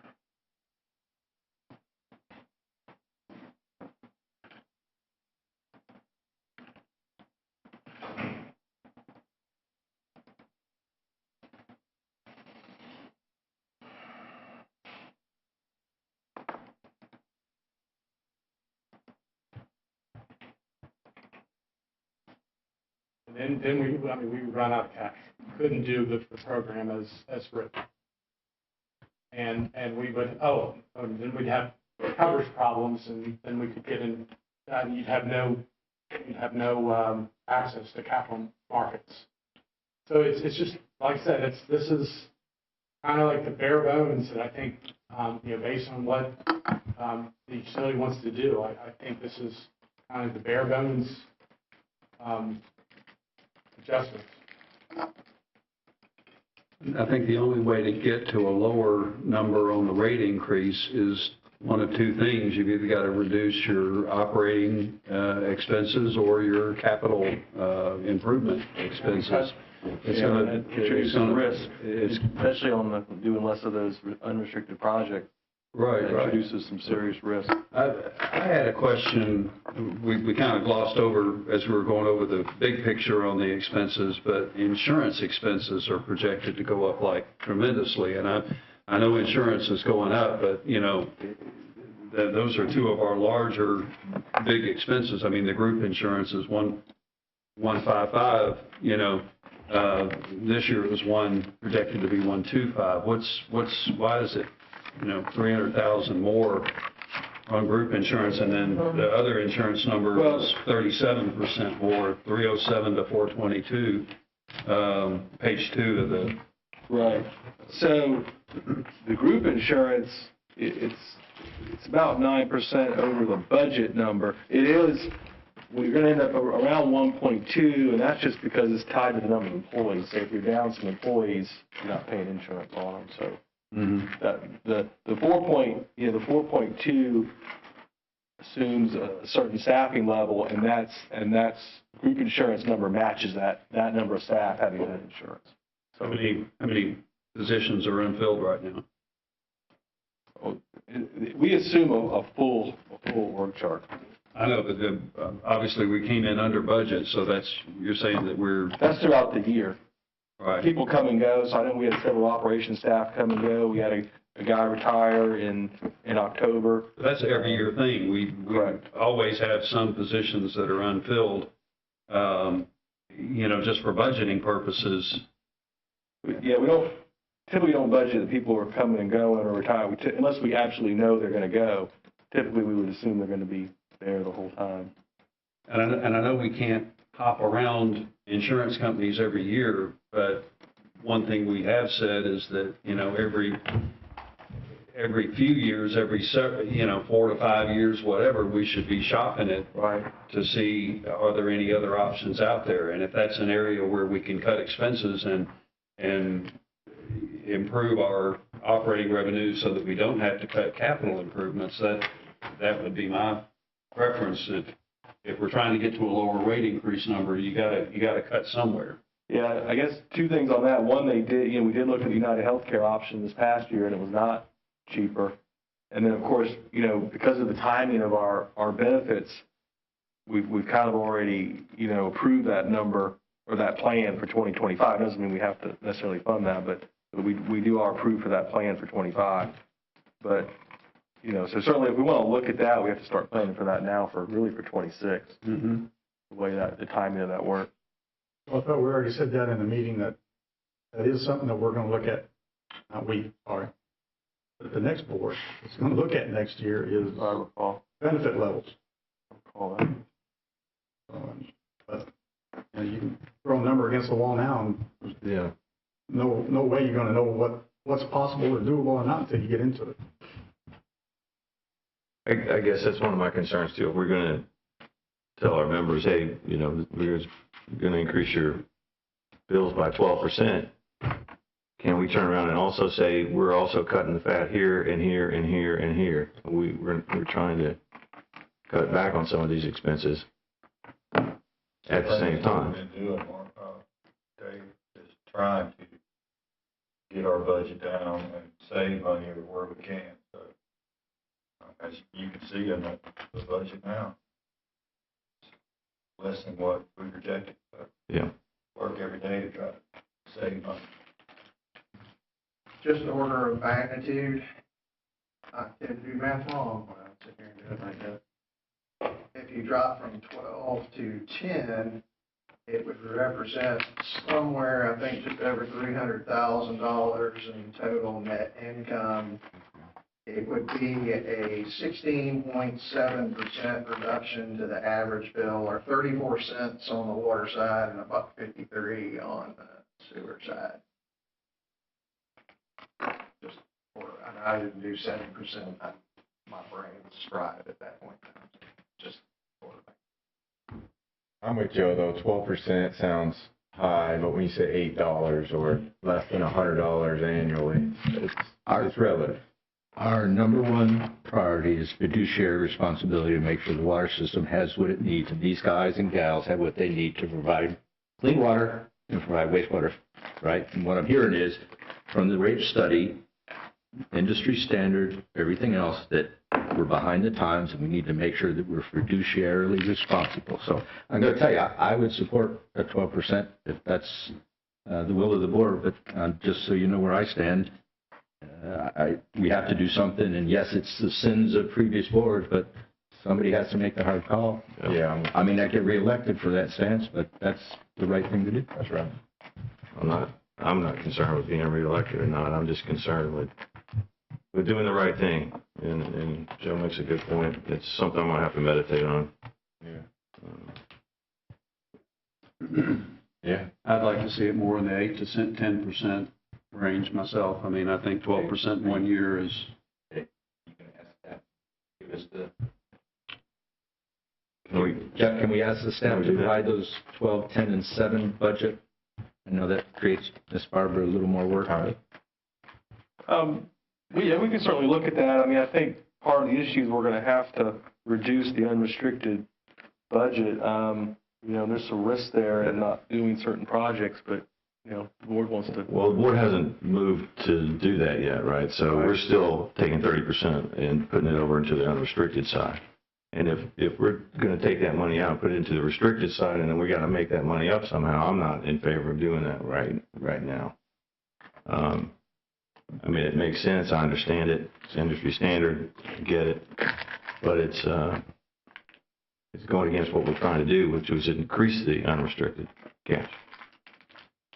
So I'm not in favor of that. I don't even want to touch that right now.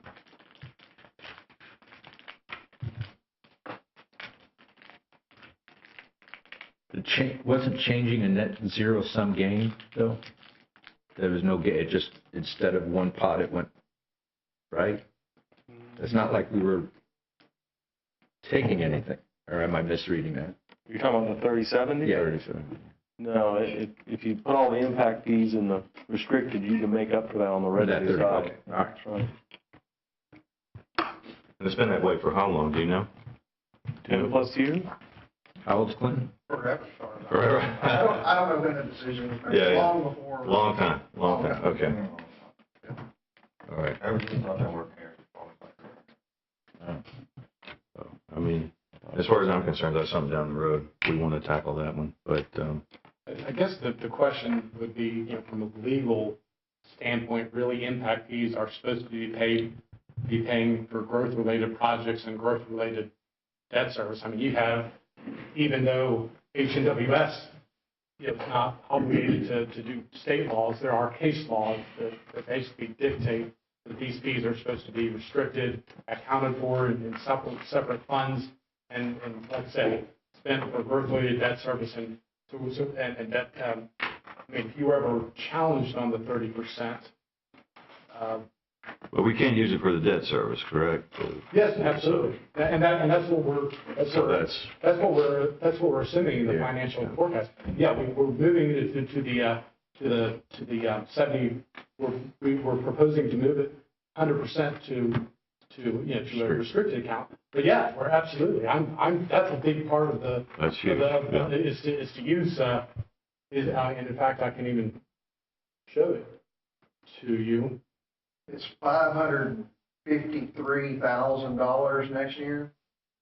So if you flip to your restricted sheet and you look at the cash flow at the bottom, you see the net 679,710 in 2026.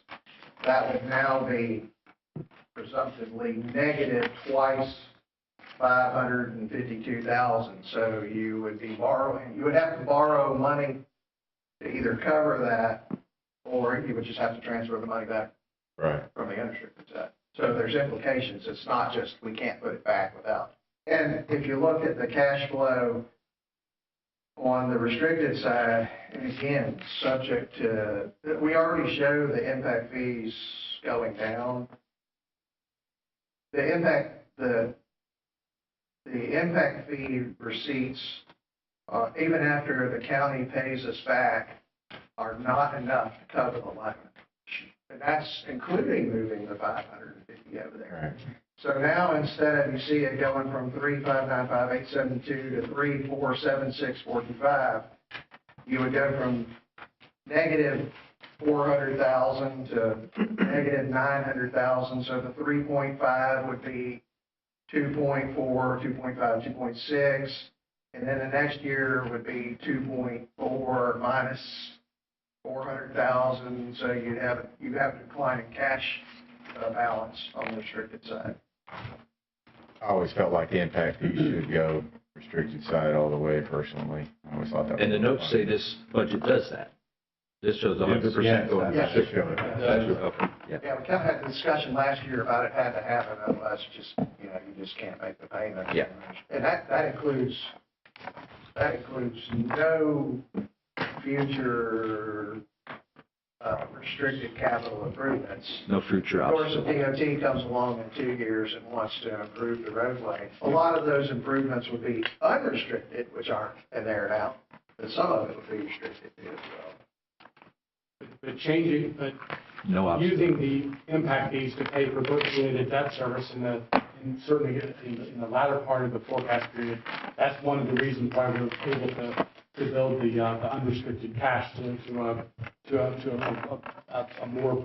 a better level for a that would be more appropriate for a utility. No one has a crystal ball.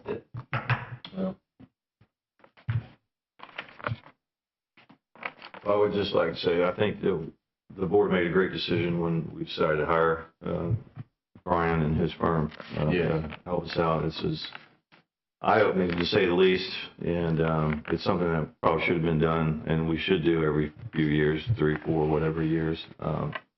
I think we got a lot of tremendous information out of it, a lot of insight into where we stand compared to some of the other water systems.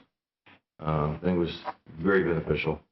And my hope would be that if we decide as a board that we are going to go with that 12% increase this year, that the next year, that the board would continue to go along with this plan.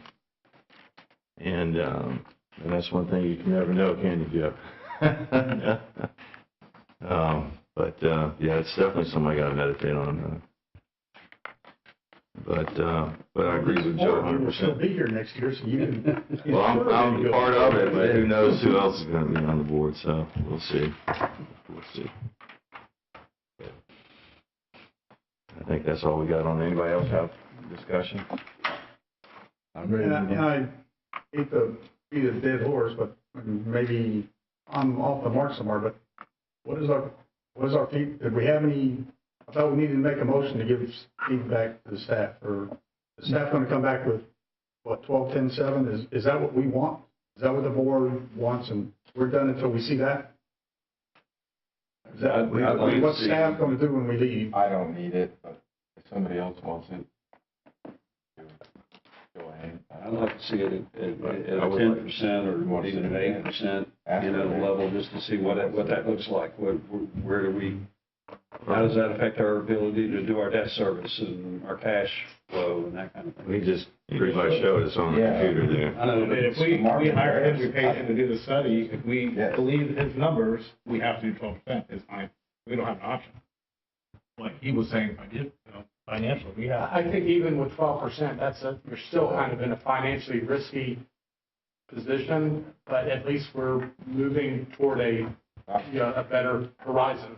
50 grand to the positive, end of the year projected, 12%. One's after CIP project. Yeah. Something like that. 51. It's tight.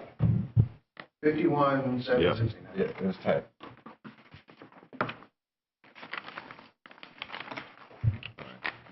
Cool. Okay. When are we meeting? Not until the next board, the regular board meeting? The 17th.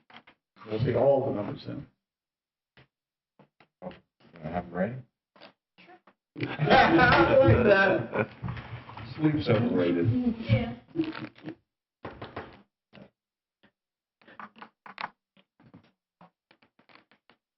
All right. Where would you like to go to next, Jeff? Golfing. Yeah, golfing. So what we have left, We'll have to do those numbers for us. It was Dom's fault, guys. let's do the messy budget. As soon as we leave. It's not going to change anything. It's not going to change my thing. Yes. Um, He does it, I do it, we annoy each other. She loves it. Especially right in front of that microphone. I got instructed by text to redirect that over in front of you so they can hear better. Yeah. If Debbie were here, boy, she could redo the riot act the next time. All right, which one you on to? All right. we'll do the messy budget, and that'll be super quick, and then we'll finish off That's what you guys wanted to hear, huh? Hidden Creek. So the messy budget, there's not a lot to it. Bill puts it together as a kind of a zero-sum budget every year. Not a lot of changes. But Phil, if you want to go over the highlights, kind of the differences. Yeah, as Jeff said, there's really not a lot of change. We budget for zero, so we figure out what we have to bill, essentially third parties based on what we know we're going to bill Holly for, which is pretty predictable. We know what our costs are going to be. We don't spend money except for wages and benefits, essentially.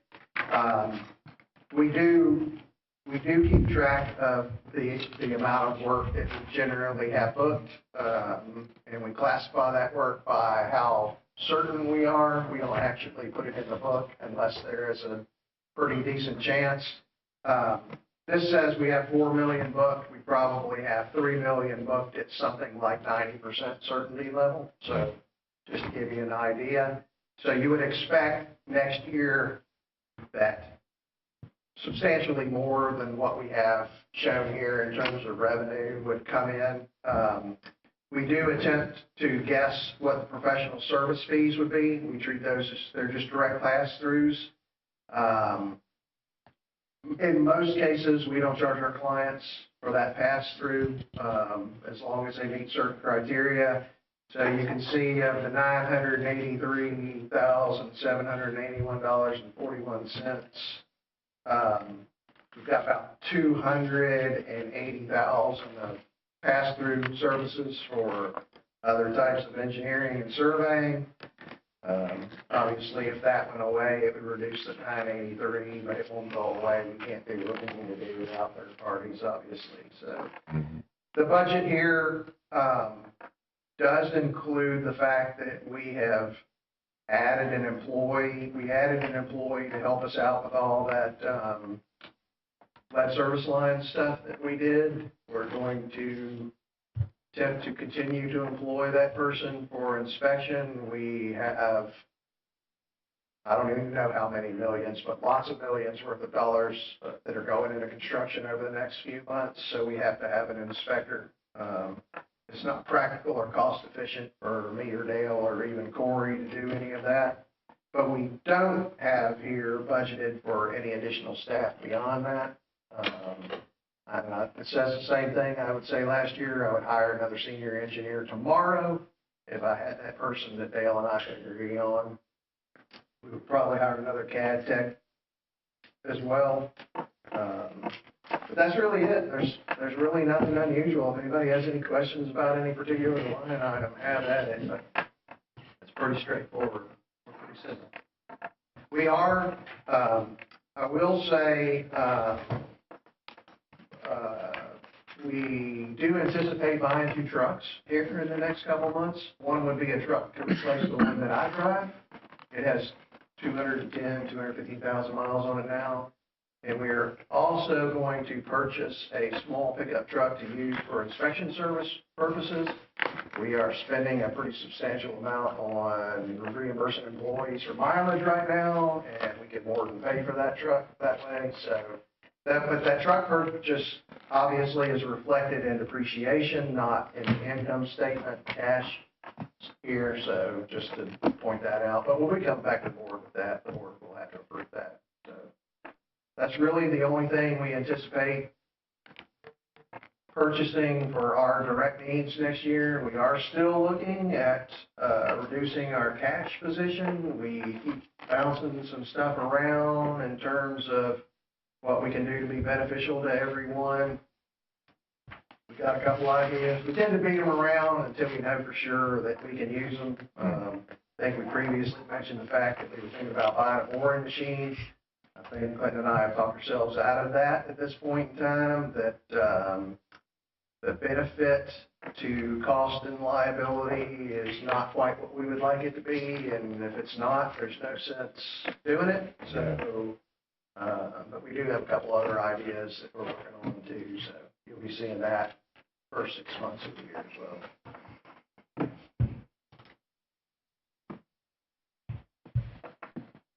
Any discussion on the board? Any questions? I'll wait till after. All right. All right, what's next, Jeff? All right, we'll run through the, last but not least, the Hidden Creek budget.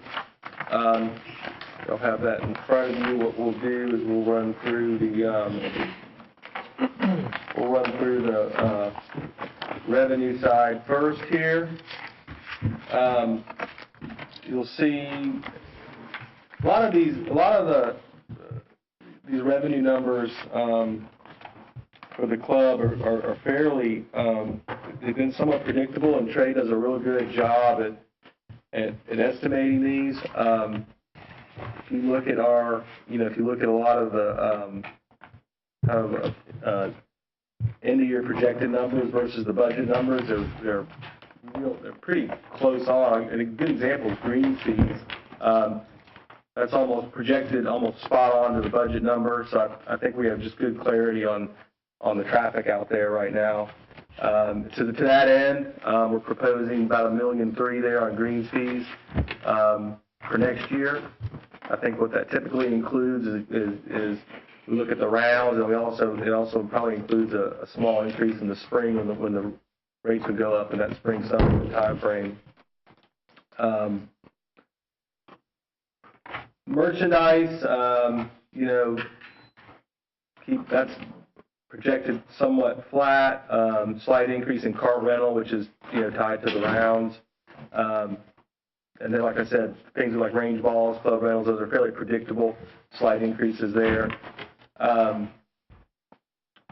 the same story on the food, beer, wine, liquor sales, pretty predictable, and some increases proposed there. So we feel pretty good about this proposed total revenue number. It's more than the 2024 budget number, but we think it's certainly a number that's certainly attainable.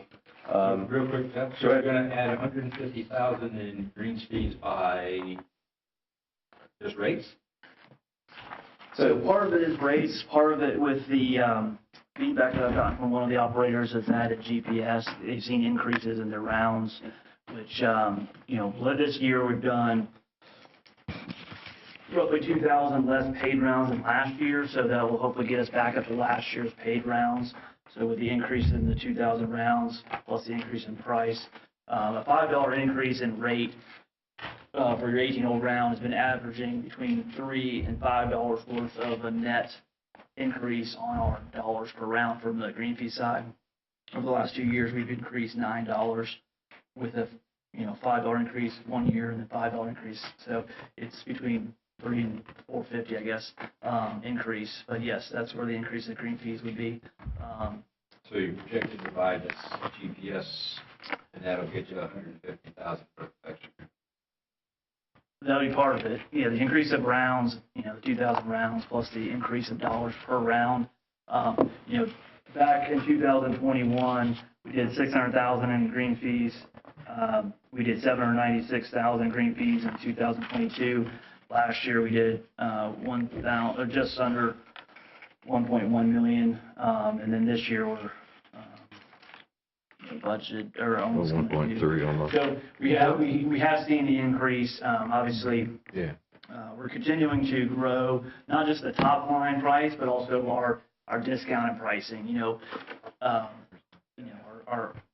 discounted cart fees or discounted when we give a free round of golf that includes a cart fee to a charity that's trying to sell an auction item. Instead of getting $20, we increased it to $25. Now we've gone up to $30. So we're getting the small, low-level fruits. So it's not an increase in tournaments or anything like that. It's really just enticing more people to play. Now on the tournament side, it'd be hopefully with the GPS system and being able to promote a tournament, we could turn a 40-person tournament to 80, an 80-person tournament to 120. Which will increase our revenues when we block off the entire tee sheet. So that's all included in that. So that would be included in that. All right.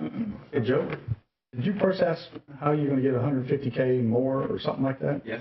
Where'd you get the 150 number? Well, you got 130 and we're at 115. So 130 minus 115 to 150,000. 130. 1.3. We're projecting What sheet are you looking at? We're projecting 1.29 as opposed to 1.15, so that's 140,000. You're good. Well, what sheet are you looking at? I'm looking at the proposed budget at the very end. I didn't care about the monthly stuff. First line, top I went to line. almost to the very last. The last 3 pages. It's a small paper. Small paper. Yeah, the Yeah, the month by month expert trade and that, Okay. so, I was looking for the other numbers, couldn't find them. Thank you. That answered my question. Sorry, Dick. No? You good, Don? Well, not yet. Oh, I just found the right sheet to go down. yeah, that discussion was on that the first line, the green fee line. So membership dues going down, you don't think we're gonna get members back? I mean, that 276 is even less than what it was in 23, wasn't it? Because I didn't think you went up that much last year. Yeah, I had to go back and see the exact number, but it was right around that number. I think 276 is what we did 2023. So we have seen a increase in some of our members having to take medical disabilities for different procedures. That's obviously that hurts. You miss 2 months because of medical procedure. That essentially backs up that money to down the road. And then some of our members have been moving out of town. I would like to get with Jeff about a possible thing that we can add on, but that's not in this budget, which would increase our member dues to try to obviously beat the dues line. But if I would budget $300,000 after not doing that this year, I didn't think that was an appropriate number to throw out there. I'd rather go a little bit less and then try to exceed that than try to throw a big number out and never have a chance to hit it. So How many members do we have? I'd have to get a total with the That's the lifetime. lifetimes. I'd have to get that number too. When you get a chance. Yeah. Under expenses, so wages are 100K more than what we expect in today. How many new positions is that? Any new position? So the budget is obviously for fully staffed. You know, I've gone 2 years without an assistant golf professional or a head golf professional underneath me. That's 40 to 60,000 right there. If I fill that position, now we've been doing fine without that position, but as my responsibilities keep getting pulled other ways, it might be advantageous to get that position filled. Obviously, we didn't do that this year. That's why we were below budget. But also, if a staff member is budgeted for 8 hours, but it's 25 degrees out, you know, they might only work 2 hours because they're getting called off or sent home early. So that's my labor budget is if everything is perfect weather and I'm fully staffed, that would be what the budget would be. But obviously, as we showed this year, we're not going to spend labor dollars if it's not needed. So the number includes one more position than what was filled this year. But also The weather days the too. weather, when we Sorry, you can't do anything about those. I mean, if anything, you're saying wages are going to go up 100K because of weather. I'm only trying to figure out, are more people being either added to the org chart, or there's just some positions that were on the org chart that you're hoping to fill this year and just didn't last year? That's it. So there's only one more full-time position that we've had budgeted for the last 2 years that we haven't filled. That Pro shop. so it would be like a assistant golf professional, stuff like that. So that's been budgeted for 2 years, but I've been able to get by without it. So if that person got hired, you're talking about 60K, between 40 and 60K with benefits that it would cost for that employee to be brought on. Obviously, if I can go without it, I would go without it again. Well, how But are you also, gonna- like- how are you going to know? I mean, This I shouldn't spend any more than this, but I like, understand that, but if there's a position on there that you need or don't need, to either hire a person or take them off the org chart. I personally know you work more hours than I'd like to see, Trey, but I want you to also decide, are you going to hire a person or just take that person off the org chart? You're overworked, Trey. Fill it or kill it. Fill it or kill it. I'm sorry, the old military, this would be an easy kill. You went 2 years without hiring this person, you're losing that slot. So just fill it. Either fill it or kill it. Like you said, you've gone 2 years without. If you don't need it, kill it. Put the money somewhere else, or if Haynes needs somebody else, let's transfer it over to him, but I like you, but I don't want to see you every freaking time I'm at that place, because you can't live like that. Well, it's unsustainable to work Yeah. too many hours, right? Too many hours. We understand that. That's the main thing I'd like to get out. You got too many hours, you need to hire that person. Personal opinions. And that's why the increase this year, because you're looking to hire. well, That's what that increase was. that's part of it. Now, obviously, the dollar, most of my staff is hourly employees. So with the Florida going up, everyone got a dollar increase, and they'll get another one. And so part of that increase is that, but also on a Saturday, when my staff member is budgeted for 8 hours, and they see that from 12 o'clock to 3 o'clock is pretty slow. The starter leaves early, and so that's $24 that I just saved right there off of the budget, as opposed to having that person stick around, just to see 2 or 3 people that the marshal could already see. So part of the savings is that we've seen this year and also last year was because we don't just have people sitting there hoping that there's going to be business. If it's not busy, we send people home. We call off staff members. So.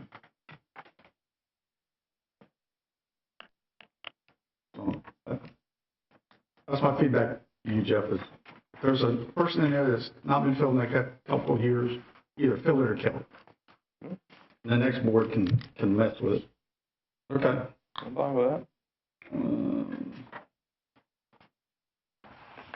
That was it. I did want to mention a new item on here, and Trey alluded to it, is the cart GPS. This is something that really almost every course has this, or this is something we're behind on. So we're looking at adding that. We haven't selected the system yet, haven't gone through the procurement yet, but we think it's something we have to add. You know, our new Yamaha carts were delivered Thursday. They started showing up. They don't have the GPS, so we intentionally we're going to do it separately, so we could kind of, if we want to get something different than what Yamaha typically provides. But we think it's the right thing to do. That's just keeping up with the industry to have that on the carts. I agree. I mean, I go on multiple golf trips a year, and Nobody does it. I would bet it's, Right. you know, if I went to 100 courses, probably a handful would not have it. Yeah. And they're the ones, in my mind, I'm going, I'm not coming back here. And you think 40,000's enough to cover I have a hard the enough time. GPS? He has some quotes. I got a That's a quote good from one of number. the companies, and it was just under 40,000. Okay. Sorry, 4,000 a month is what it was going to cost. Now, that might be the highest one. It could be less, or that could be, that could be the At least middle. it gives you an idea, So, right? that's the one that our closest competitor uses, and then also one of the public golf courses that Joe may have played recently in Pensacola that controls not just what they're seeing with a 10-inch screen, but also controls the cart, so that way we can have golf carts avoid wet areas, like a sprinkler head stays on all night, there's a wet area, we can Make sure Seamus can't override it. Yeah. Yeah, I played But, it. What course was that? Because I think I played the same course. Marcus Point this week. Martha's, yeah. AC That's it. Literally stopped it. It'll make the cart, it shuts the cart off if you try to go out of bounds. AC Reed recently put it on their carts, Yeah. and Ron, the superintendent over there, has seen a drastic increase in just health around the screens, around the That's stadiums. gotta help the maintenance guys, it's gotta help everything, like, so, that's gonna be a little more expensive than 40,000, I think. Yeah, so hopefully, the 3,600, so this is called 48,000 if you round up to 4,000 a month. So, and then hopefully we'll get some of that cost back by selling potential ads on that. Right. One of the guys that I talked to saw some success with ads when he was pushing for it. The other one said he's just about to get into it, but he said that the system was worthwhile from a maintenance standpoint, but also controlling your pace of play. When we have these busy Fridays, like we've had on certain days, or Saturdays or Sundays, currently our marshal is on, you just say 8, and the problem's on 3, or he's on 12 and the problem is on 7. And so by having a system that I can pull up on my phone, that I can see, okay, that guy after the hole 3 is now 20 minutes behind, I need to get this marshal there quickly, but also send him a notice saying, hey, you've now fallen 2 holes behind or 1 hole behind, which will not only impact that day, but the 40 or 50 people behind him that would have been upset with the extra 20 minutes or extra 60 minutes for the round will hopefully come back the next Friday. But when you have a bad pace play day, it not only impacts their customers that are playing that day, but you might not get them back for a couple weeks or something like that. So just like any customer service experience you want to provide. So it's going to help us with that as well. And then, like Jeff said, almost every public course around has got some type of system. So Well, I'm on board with that for sure. So you mentioned getting some revenue from the GPS stuff. If you guys didn't notice, I mean, the expense is $40K, but he's already got in the budget $26K next year generated from that, and hopefully it'll just continue to grow. Correct. It is that what he talked about. It's not just a pipe thing. He's got it in his budget. He's got to shoot for it. yeah, one of the things about the GPS is it hopefully will also help us with our internal. We'll be able to put a picture of our banquet room or our wedding ceremony place to start getting people that remote events. you might not realize that we have that up there, but so hopefully it'll also increase that side of our events. So that's why there's a little bit of an increase in the event sales, especially towards the end of the year. So. I had a comment on the advertising expense. It seems like that's lower than what it probably should be. Are most courses advertising a little more than we are, or what are we doing there? Yes, so we've had this number roughly for the 30 years I've been here. At my previous employment, it was roughly 30,000 compared to 10. So we did spend more. Now that golf course at the time was coming off of, it was pretty rough shape, so we're trying to spend the money to get the image back up and stuff like that. But from what I've seen the last 3 years, the golf course being in the shape that it's been, that's helped from a marketing standpoint, just from word of mouth of people. Like, I have a group of 8 coming Saturday the 14th, and they're coming from the Mobile, Daphne area because one of their guys that plays in their group can't stop raving about the course conditions from a month ago. And so they're like, all right, we're going to do our golf group. We're driving from the Mobile, Daphne area over to you.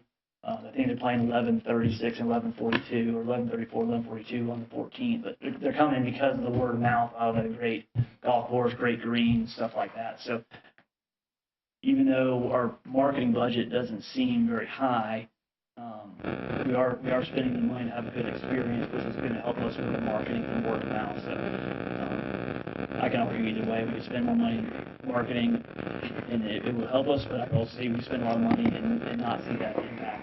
But we have reached out to Southern Fairways, their new advertising partner. They do an email blast, social media, stuff like that for our area of South Mississippi, South Alabama, and our area in Florida. So we are trying to spend money there, and then a percentage of our marketing has gone toward trying to promote our event space to get that momentum going as well. So whether that's on what Mark was talking about, advertising this year is almost 3,000 less than what you're going to wind up doing this year. If these numbers are right, you're going to end the year at almost 8,700. And you're only asking for 5,800 next year. Am I missing something? My opinion, as we've tried a bunch of different publications, and I think we're starting to see which ones are worth it and which ones aren't. And I think that's part of it. Some of these, sometimes you're advertising magazines, you don't know whether you're getting a benefit or not. So I think we're trying to fine tune that strategy of where's the right place to put these dollars. If we bumped this to 30, would we get the word out more? Yes. Would it be 3 times as effective? I'm not convinced of that. So I'd say we're still tweaking this. I do believe the money we spent in 24 was well spent. We did attend some events, some expos, magazine advertisements. I think we're narrowing in on what the proper way to get the word out is. I'm not done. I'm okay with it being more, and going forward, I just wanted to hit on another point people are probably tired of hearing already. Who does all this advertising? Who does this for you? You work up, or Kim works it up, or who? So doing the advertising. It's been a combination. I myself, Kim, and we have the insight from Jeff and Emerald in our management meetings, stuff like that. But we're projected to spend $10,165. We've spent $98.65 so far through November on a budget of $10,000. So we're only looking at, our budget's only $165 less than what the end of the year projection is supposed to be on that one page. That's the total. It's not the advertising. I was only looking at advertising. Oh, I'm sorry. I thought you were talking about the total marketing. Sorry. Yeah. Oh, we've just got under advertising. Well, some of that advertisement was like one-time purchase, right? For the banner, for the thing, for the actual wedding events. I think it's a one-time purchase, so we have that stuff for the next show. We'll just keep using that same. Yeah. Okay. Sorry, I misunderstood the total and then advertisement. Okay. Any more discussion? All right, we'll move on real quick to the next page. We got food and beverage expense. This is also fairly predictable, based on essentially the cost of the things we think we're going to sell. Very similar budget to the 2024. I think it was about $30,000 higher, and that's just based on selling a little bit additional on the sales items. Cost goes up as you sell more of these items, obviously.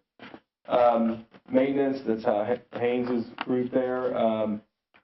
Also very similar, about a 5% increase. A lot of that probably is chemical cost increase and things like that. But I didn't have any items to point out there unless Haynes you do, but potentially similar budget for 25 there. Let's see, and then the last sheet, the administration. Not a whole lot of increases there relative to 24. I will point out, similar to Holly LeVar, insurance costs keep going up. We're looking at $145,000 for the different, that's the property and business type insurance.